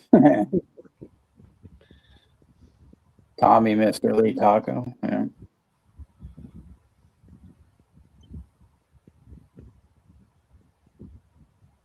Wow, that was weird. Mine just cut off just like that. I don't remember it ending like that. That's fucking weird. Still got like 4 minutes left on my end. Yeah, mine, they just strapped her to the slab.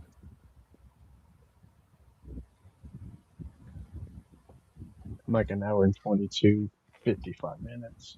I mean, 22 minutes and 55 seconds. Yeah, they have Conqueror Worm on here, but it says it's like 126. Well, fuck, that pisses me off because I don't remember it cutting off like that.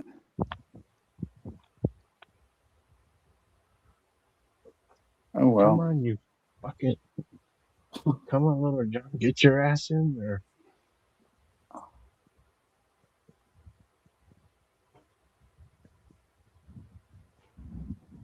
See what my Blu-ray says that it's supposed to be.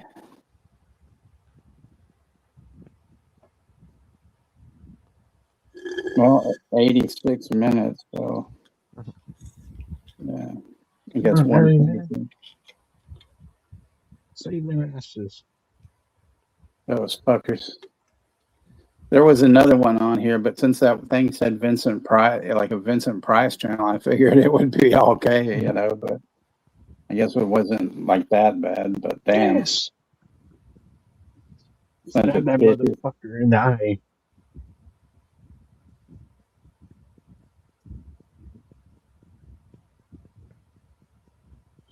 Scramble the son of a bitch's brains.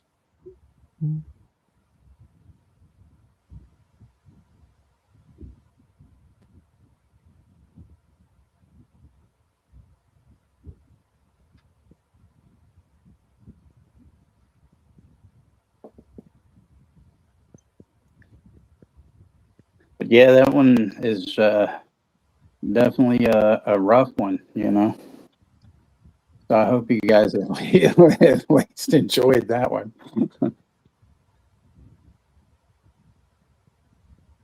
Next one's gonna kind of be a little, well, they all are kind of.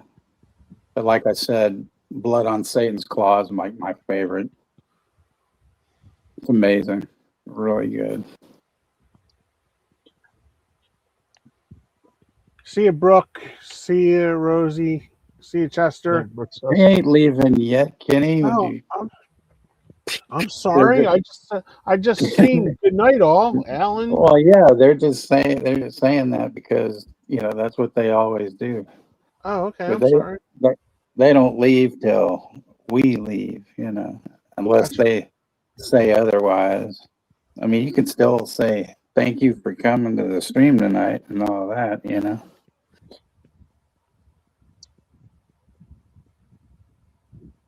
The hills, knobs, eyes. Well, it should be the knobs have eyes. There you go. Thank you, Well, 71. My question is, did she get out? Yeah, they got out. They were Yeah. fine.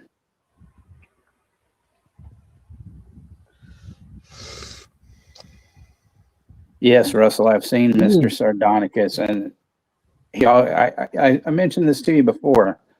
He always gets the thumbs down, never gets the thumbs up, even though they supposedly shot a version where he lives, but nobody's ever seen it. So I don't think it is real.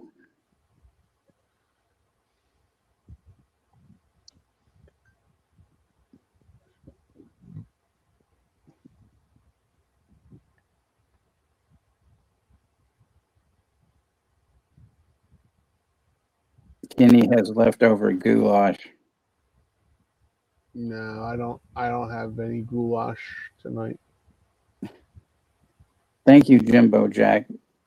Thank you, Rosie Brooke, Zodiac, Ashton, 71, Chester, Tom Baker, you know, Mercy.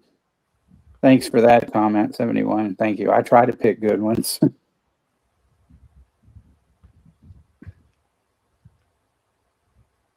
Because there seems to be somebody that's been copying a lot of things that I've done lately. Not that they don't have, you know, not that you know, they're not allowed to, but it's just funny how, you know, they all of a sudden have a come good up night. with these things, you know. Yeah. Russell's leaving, so have a good night, Russell. Good night, Russell. Night, Russell. 5, 4, 3, 2, 1. Yeah. Invasion of the Nobbies. See, there you go. Nobby Deb. Yeah.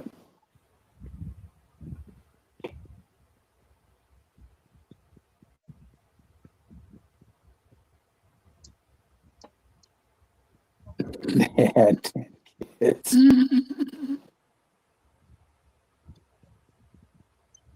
Or what they call kids, you know. Children's. Well, it's not actual human kids, you know. What about Knob? Yeah, there you go. Let's all go to the Nobby to get a snack. Ah.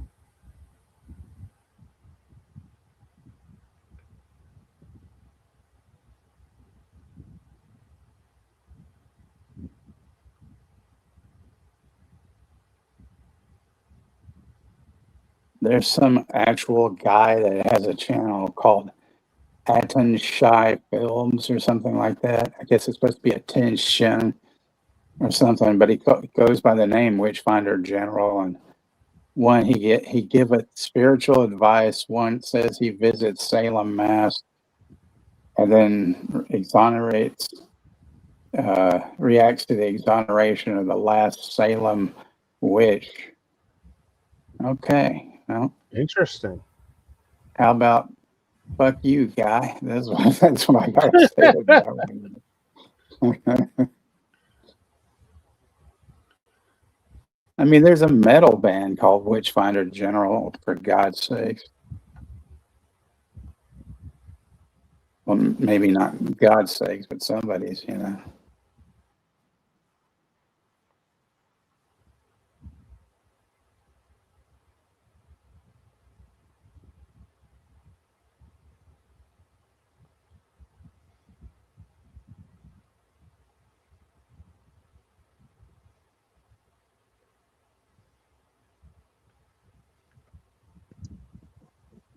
Jay and Silent Knob. There you go. The The other movie that's coming out is Meet the Fuckers 4. Knob Oidencourt. Well, I don't know why somebody would put any of those things on anymore. As in, Meet the Fuckers is gonna shit to the bridges. It sucks.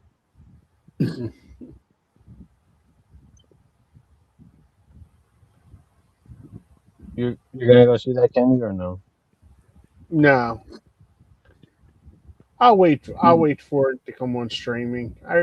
There has to be like something that like really jumps out to me that's going, okay, I want to go to the movie to see that.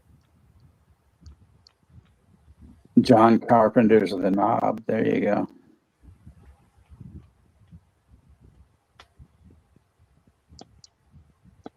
For me, I'm just happy to stay at home. I got a lot of movies here and just, chill out and relax.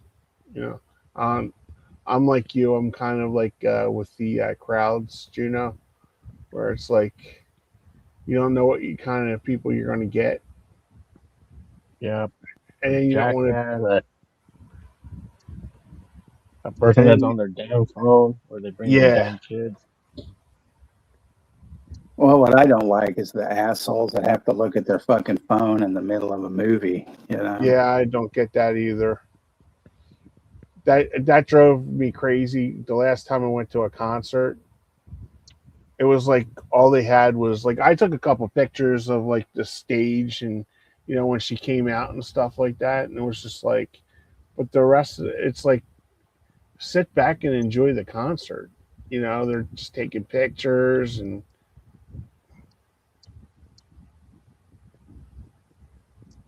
it's like you don't even enjoy the concert when you're like that. And it's funny because there's a friend of mine. He does like concerts and puts them on YouTube, and it's amazing. It's amazing the access that he gets, and really close up, Yeah. And he does a really good job, and he puts them on the Yeah. YouTube. When I went to go see Deadpool Wolverine, I wasn't even on my fucking phone. I actually enjoyed watching that movie. Yeah, believe it or not, I just watched that for the first time this week. Deadpool and Wolverine. Oh, you did? Yeah, Oh, yeah, because you mentioned with Ollie. yeah, because he was surprised too, and I'm like, I mean, I like those movies, but it's like there's so many other ones to watch. Mhm. To me, I think it's the best one. I really enjoyed that too. Because I think what helped it being the best one was Hugh Jackman coming back as Wolverine, but not PG-13. Hugh Jackman's R-rated with potty mouth. Hugh Jackman. But Knob and that's the fucking Wolverine. That's a Wolverine we should have gotten in X-Men. But X-Men was PG-13.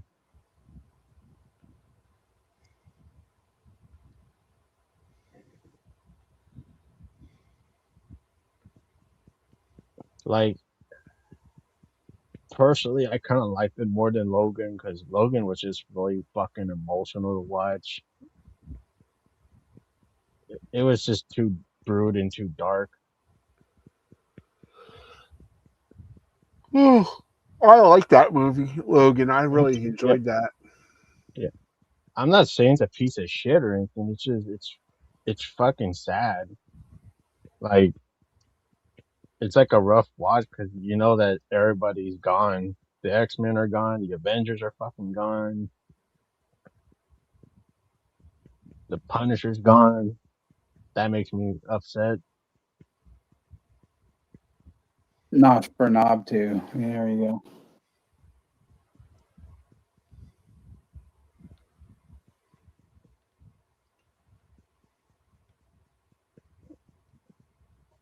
But Yep, good. It's your good that they episode. brought back Logan back in Wolverine Deadpool.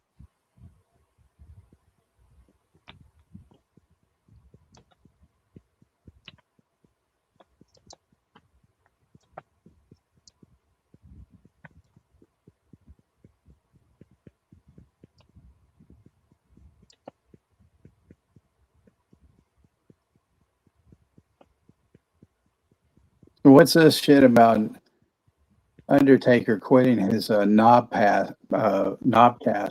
You know, Yeah, I think Michelle has a lot to do with that. you and knobber. Yeah, because it's been kind of her fault that she's been fucking up everything.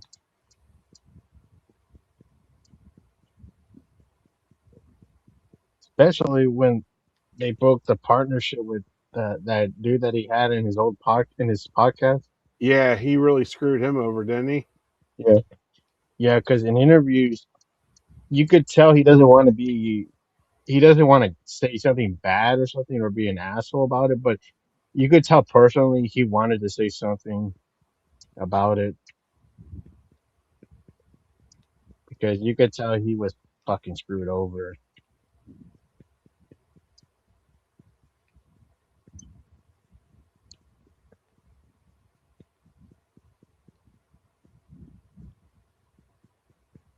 But it's part of the TKO shit and the kissing their asses too, Hmm.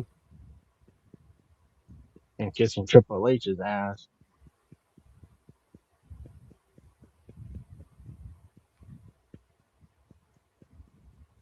Well, I was surprised No that. wonder. Yeah, June. No, go ahead first. No, I was just going to say I was surprised that he was doing all the booking in AAA Undertaker. Yeah.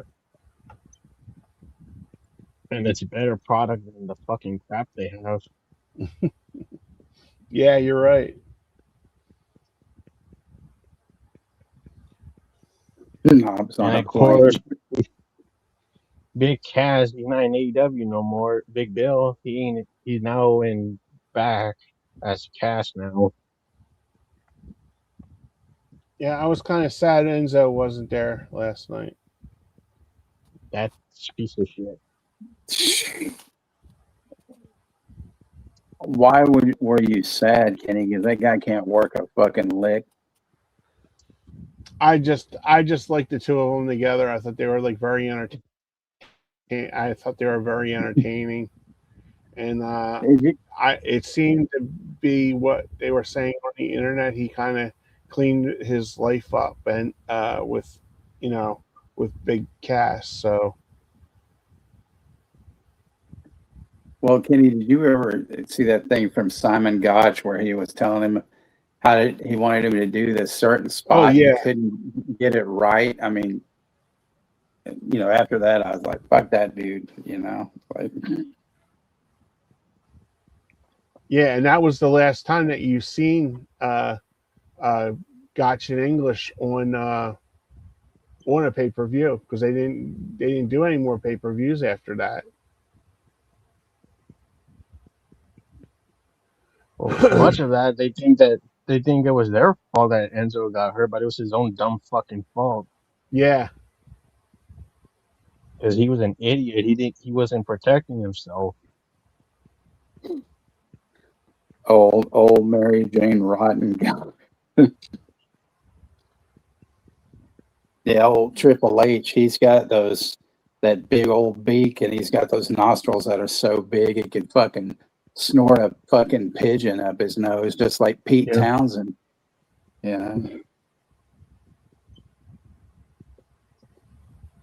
He buried all good talent, so fuck him. Fucking Pete Townsend, let my dove go up my nose. Let my dove go up my nose. Never mind, Kenny. I don't think you get it at all. No, I don't. It's why You don't I'm remember that shutting Pete off. Townsend song, Let My Love Open the Door? So, Oh, yeah. So I was saying, like, let my dove go up my nose instead of. Oh, okay. I'm sorry. There you go. I let my love Bob open the door. See, I know Rosie got it. She got it.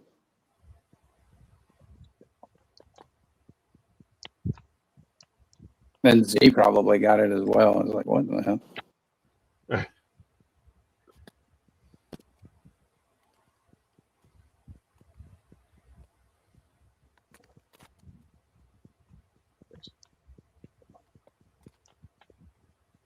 Personally, I thought Kevin Steen was gonna go to AEW. That's where I thought he was gonna go. Yeah, Money I thought talks, he was. brother. Money talks. There you go. That's all you got to always remember. Because I wanted to see him and Moxley go hardcore.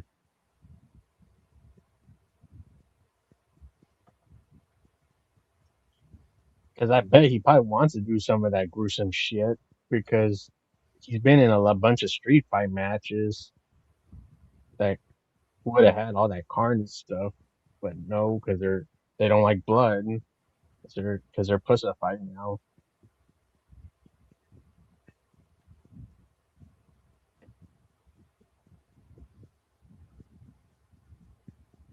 No, like was.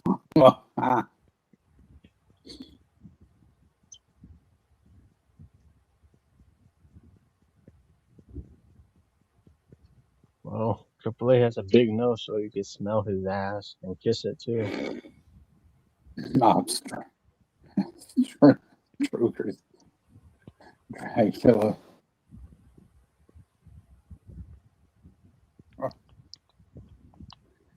on fire tonight, kids. Yeah. Mhm. Pass the knob on the left-hand side. What? Musical youth, yes. But of course, they're not gonna have this piece of shit back in the fucking wrestling ring because was it Velvet Sheet Dream? They abandoned that motherfucker. Yeah, well, he was fucking nuts. That dude. He's He, fucking disgusting. yeah, he didn't help. He didn't help himself. Because I was rooting for the kid to get better, and I was like, maybe he might, end up in AEW or something like that. But my God, the shit that he was. I mean, good Lord.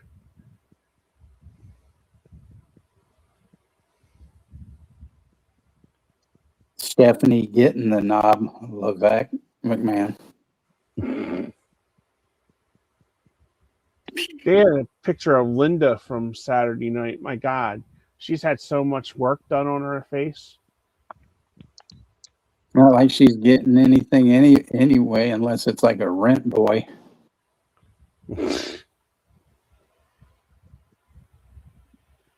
Come on, you know it's true because you know old Vince.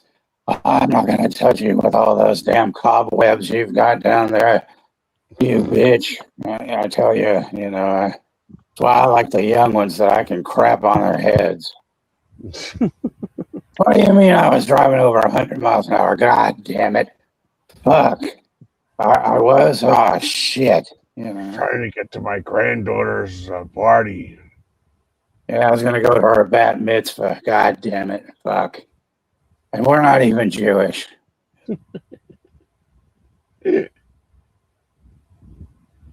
do you mean to tell me Terry's... Why are you trying to tell me Terry's dead? He's not dead, that son of a bitch. They're going to freeze him just like they did Disney. Yeah.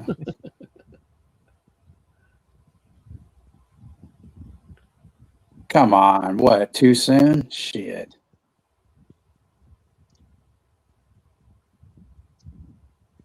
What are you pondering, Kenny? You're pondering, like I said, something like outrageous, No. I was just sitting here. I was thinking of a funny thing, and nothing sparked my head. Sorry, I was trying for a comeback, but I was doing Ed McMahon or something like that, and I had nothing. I let you down, sir.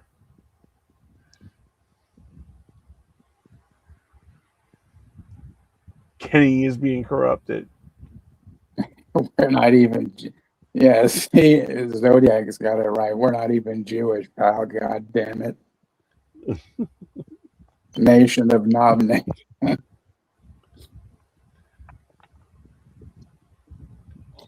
Hey, if it's out there, you might as well say it because, he's a scumbag and always will be a scumbag. Oh yeah. I can never look at him the same again after hearing all that stuff.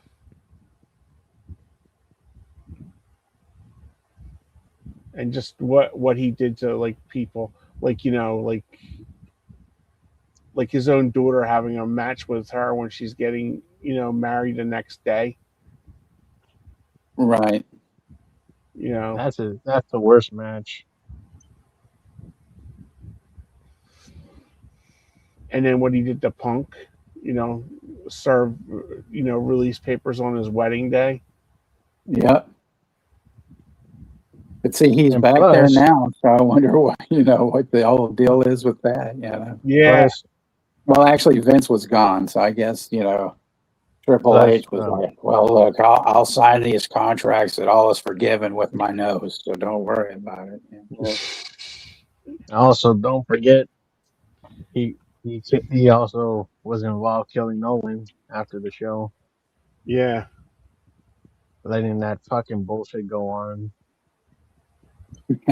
And the nominations. I read today on the Twitter that there is a shakeup in the writing room. 3 of those idiots are gone in the writing room. but they haven't announced anything yet, and I haven't seen Sean Ross Sapp say anything about it. I don't like that guy. I don't either. It's like you can never trust a guy that dyes his hair and his beard. You know, there's no way He's an ass clown. there's no way that's real. You know.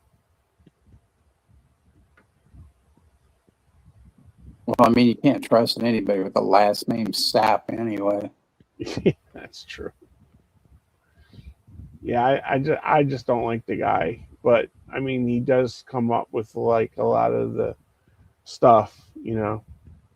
See, but it's, you know, I blame all this shit on Rolling Stone because before 2005, it was always Meltzer or Keller, and that was it.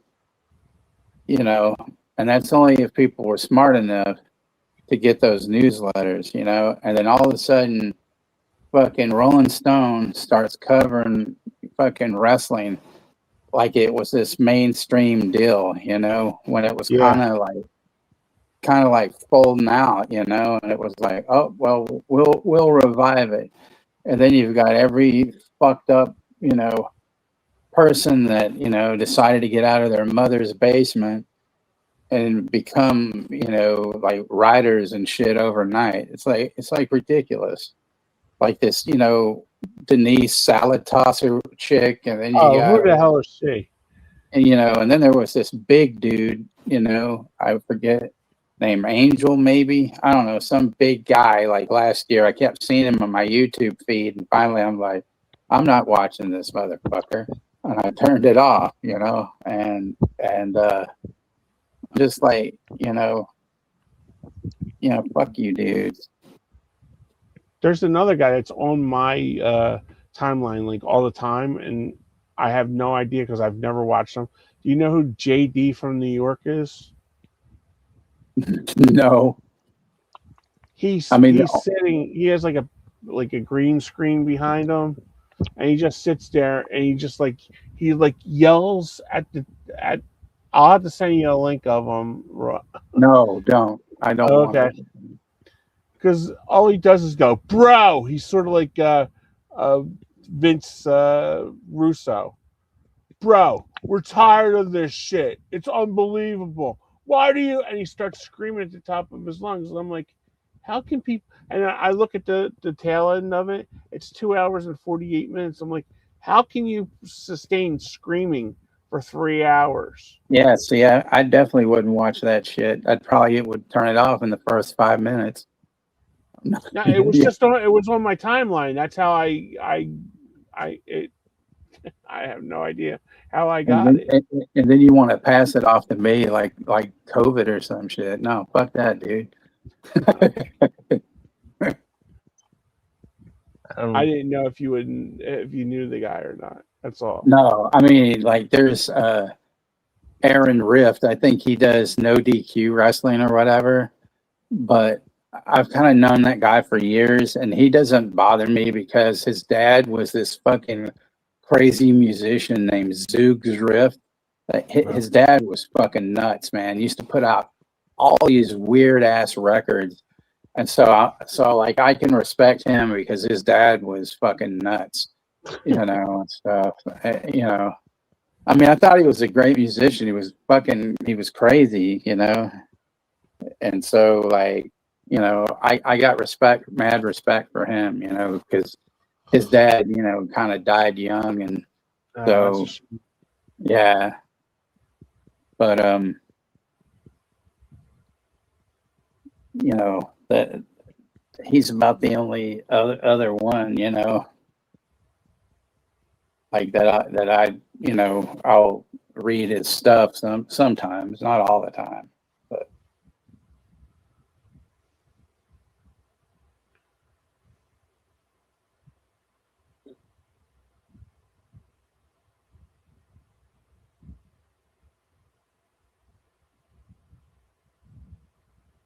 really, writing team shakeup finally. Yeah, there we go. We'll slap head Jason. Sean Knopf.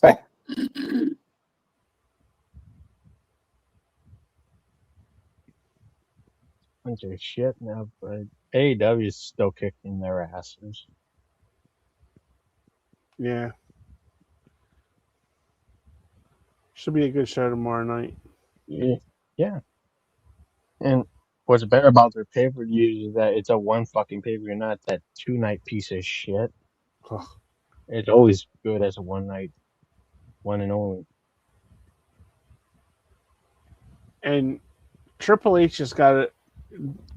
He's got to do more than 5 matches on a card. He just does. It's like right now, he's got until October. There's no September pay-per-view. He's got till October. He's got 10 weeks to come up with storylines for a kick-ass show for Money in the Bank. So get this. I just see that old Death Gay is doing a From Dusk Till Dawn 30th anniversary watch party. Wow. Fucking bastard.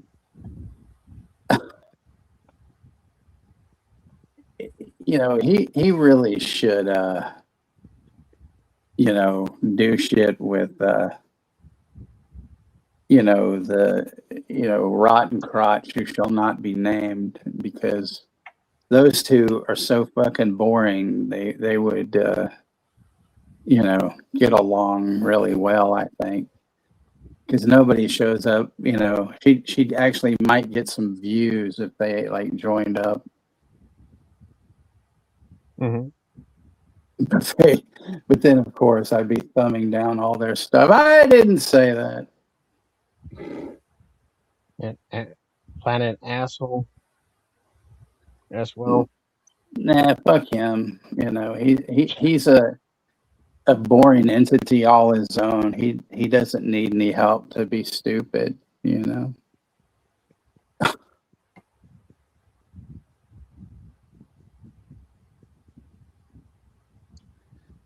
So Juno, those songs that you've been playing at the end of your stream, you just put them into like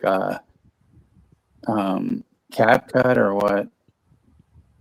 All I do is just the only thing that it's like during it's like under those like because you know how we had the videos Yeah, when you scroll up in that section. Well, when I scroll right. down, they have audio like for Oh, sound, okay. and that's where I download like I don't know I download like a ringtone or add a or unless you want to download something from CapCut or something, add like some funny audio or music, and then just add it on. Because that's the only thing that fucking plays something. Like it doesn't play like the videos, but that audio Right, option, like for music, but it'll play the audio. yeah.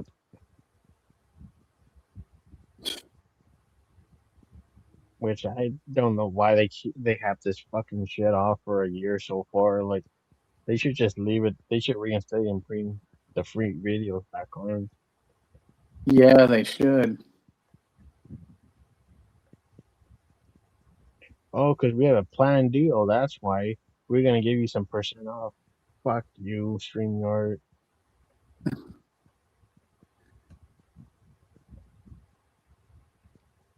By the way, Juno, they got Tales of Terror up here for free. Okay.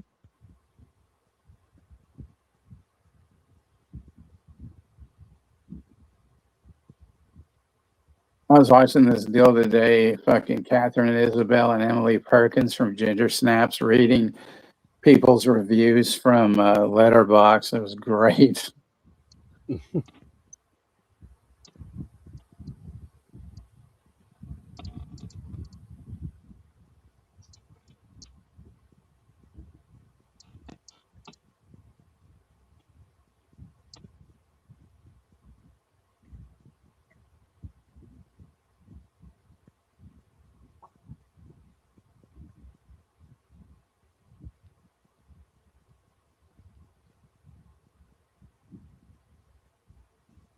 But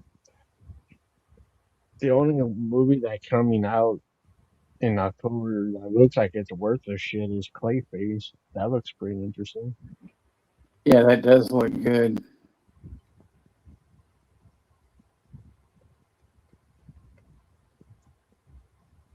Clay knob face, yeah. Mm-hmm.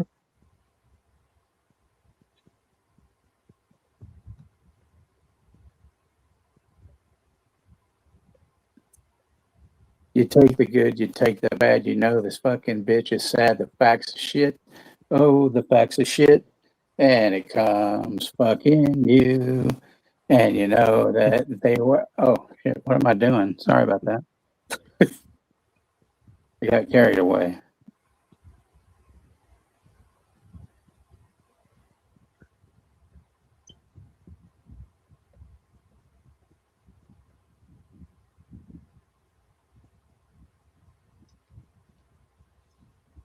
It was a pretty decent movie, Texas. I did what? Who? I said this was a decent Mr. Price Oh, yeah. movie. Yeah, it's frightening actually, because you don't expect him to be such a bastard, you know.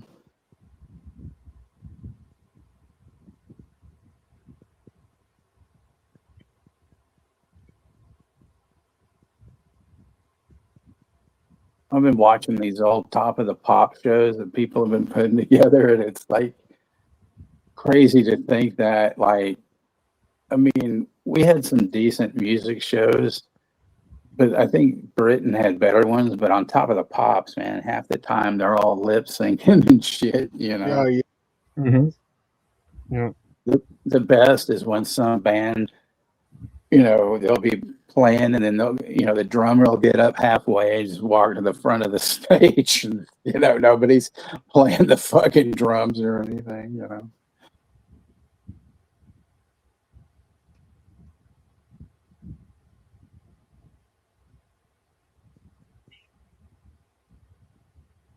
That's like on Bandstand when Public Image was on there, and they wanted them to lip sync, so they went ahead and then they all switched instruments halfway through the fucking song.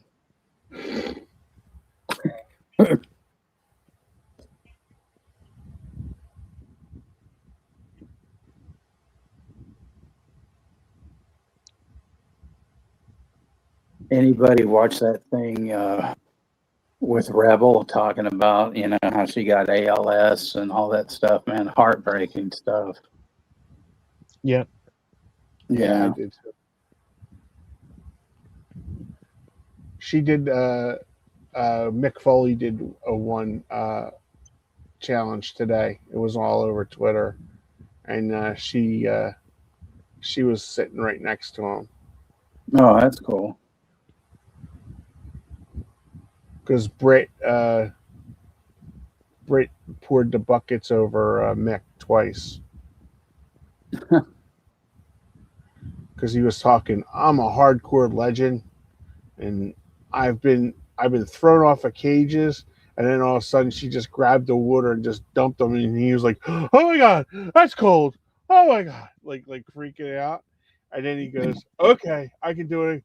Okay, okay," and then he's like sitting there and he's trying to catch his breath because you could tell how cold it was, and then he goes, so who did he challenge? The Rock.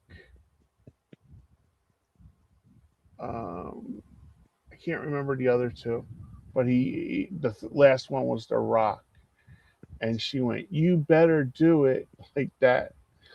So Britt came back over again and poured another bucket over top of his head. It was funny.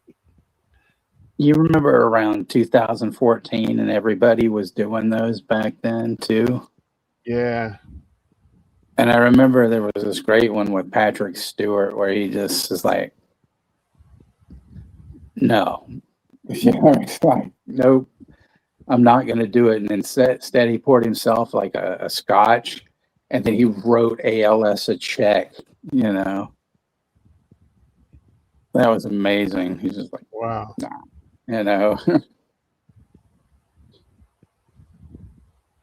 Yeah, that was a nice moment. Yeah, because Mick even brought up about Kevin Owens mentioning that, and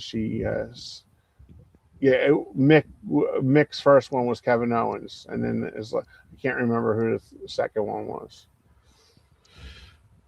But they because Fightful on the feed, Juno, in Texas, you can see it. Like they've been playing like all the challenges. Like they had one with Jungle Boy, Anna, and Luchasaurus, Mm-hmm.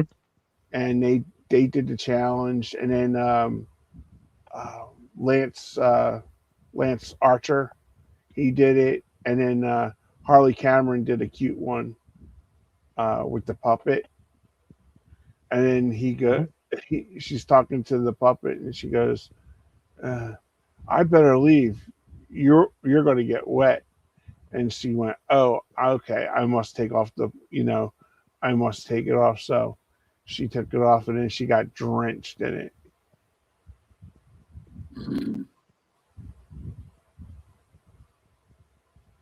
Even Tony Khan did one, which really shocked I me. saw that.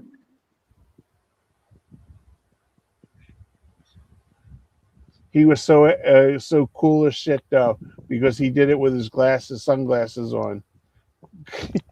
They stayed on.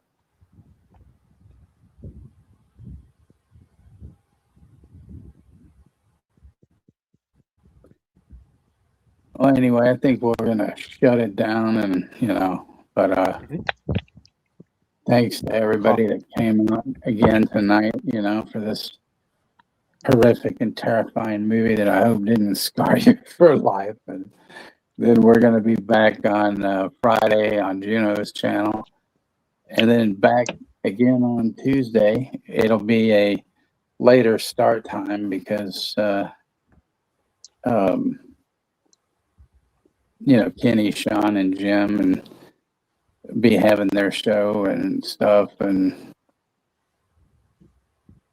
hopefully all you guys will be wearing wigs, if you know what I'm saying. Dun, dun, dun, dun. But anyway, Yeah. but definitely, thank you, Chester and Rosie and Zodiac and Ashton and Brooke, 71, Russell and Tom, and Rob. Yeah, Rob was here for a moment, stuff. And, appreciate you guys all the time for hanging out, La Familia, Nice. So, yeah, good night, and have a pleasant tomorrow, Oh, and Alan, can't forget Alan and Jimbo Jack. So, Yeah.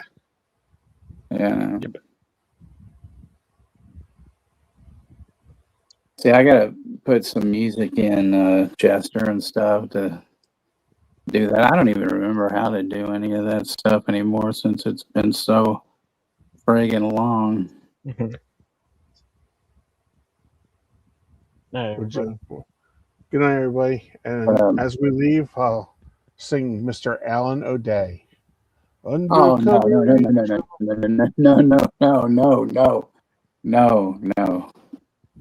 No, and don't sing any Andrew Gold either. God damn it, Kenny. Damn you to hell. No, none of that Undercover Angel shit. Jesus Christ.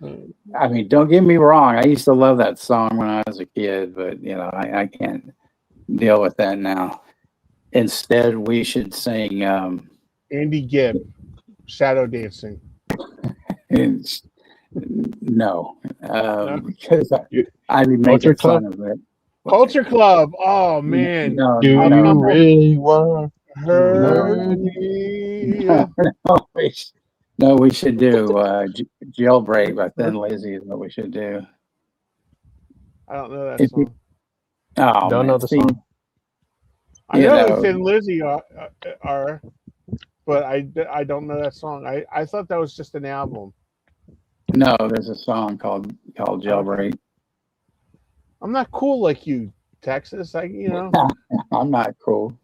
You're cool. I'm the least cool. You want me to do Coolio? Yeah, Coolio. Oh no, not Coolio, man. Play some Busta Rhymes. Paradise. That's what you should play. Busta Rhymes. Busta Rhymes. Instead of Coolio. Yeah, Busta Rhymes. Dangerous. We're so dangerous. dangerous, you know. So there you go. No Ice Cube. Ice Cube. Well, let's see. That would be today's a good day or whatever. And Texas is going to end his show with a little bit of his favorite Killer. rapper, No, Ghostface Killer. What was his name? Remember from the Ghetto Boys, the little midget from the Ghetto Boys, Bushwick Bill. Bushwick Bill. You know, a friend of mine actually produced that album with Mind Playing Tricks on Me. Oh, really? Yeah. That was an interesting album. There's leaving. Oh, there you go. A little journey. I can't remember, like, on that record, like the Ghetto Boys record, it wasn't Mind Playing Tricks on Me. Maybe it was. There's some song that they did where they used this Otis Redding sample from, not Otis Redding, Isaac Hayes sample, but it wasn't a song that Isaac Hayes sang. It was an instrumental. It was weird. Oh. You're out of touch. I'm out of here. You're out of my mind. You're out of touch. Do. Reaching out for someone to hold. You. Looking for something. Fuck. I love that song. That's as the kids say, the jam. To me, that song's a fucking shit, man. That is to be their best song. See, I like You Make My Dreams Come True. That's my favorite Hall & Oates song. You love Sarah Smile. That's the one that you like. I like that too, but not the beginning of What I Want You Got My Behind the Handle. That's the shit. Now you know what? We're gonna end. Can't go for now. Can't go for that. I can't go for that. No, can do. I can't go for that. We're gonna end every stream with Texas, with Lover Boy by Billy Ocean. Wanna be your lover. Yeah, wanna be your lover. You have any to throw in, Texas? Well, I'm trying to think about it. Texas, Donna Summer. I work hard for my money. So hard for my honey. We can recreate the video with Texas in the waitress outfit and stuff, dancing like Donna Summer out on the street.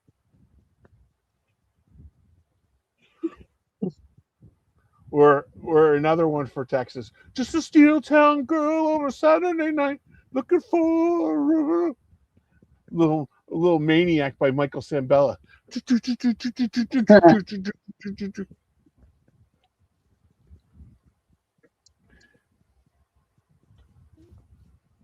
Oh man, I don't even know. I can't even.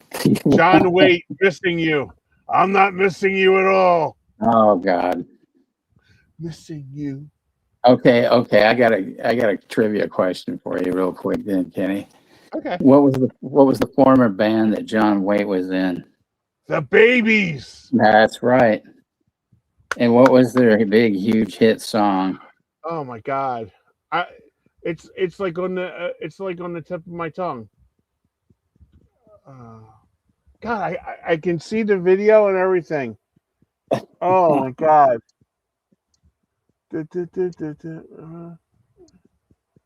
Oh my God. Oh, that's going to drive me to drink now. I got it. Tell me. Isn't it time? Isn't it time? Isn't it time to do? I had the theme because then I started, because my favorite John Waite song is Change. I think that song is friggin' brilliant. But isn't it time? Oh yeah, that was a great song. My cousin had that LP, the Babies LP, and we used to play that a lot. because she liked John Waite. It was funny when that John Waite came out, and my mom, she was like, she bought it. She goes, "Oh, I really like this guy," and I was like, "You don't remember the babies? Who?" And I was like, "I'm like, come on, mom, you know." Because I had that first, Babies album. The other guy I liked a lot was I can dream about you if I can't hold you tonight.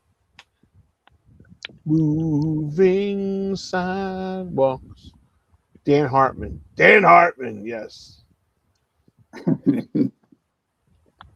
He was in Edgar Winter's band too. Sang one of their big songs. Edgar Winter Group. Frankenstein. No, I'm just kidding. No, I think he co-wrote that one, as a matter of fact. But there were no lyrics in that song.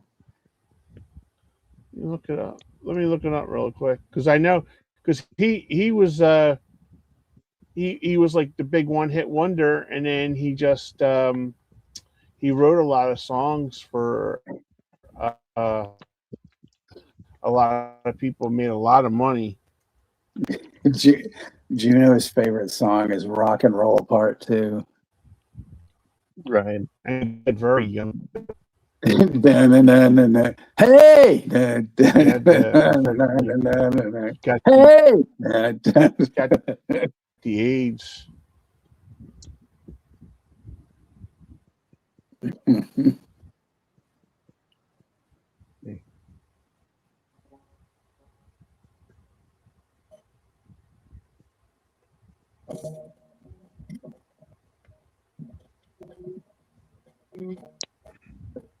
Can you guys hear that?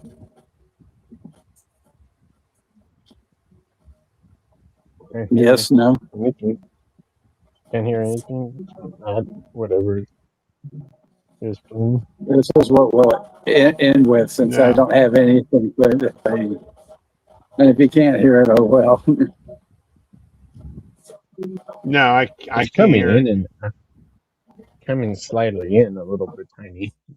Can't hear much. Hold on a second.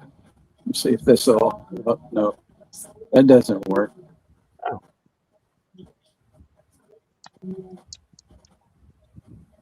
Texas. He was the lead singer on Free Ride. Oh, there you go. Yes, that's good.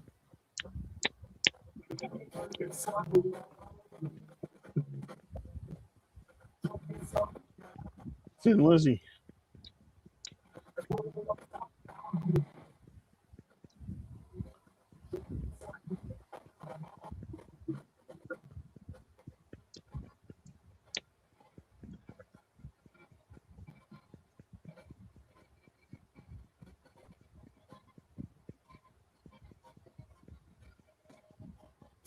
There you go. Cool. All right. Yeah, we're not. Good night, y'all. Good night, everybody. Thanks for coming by.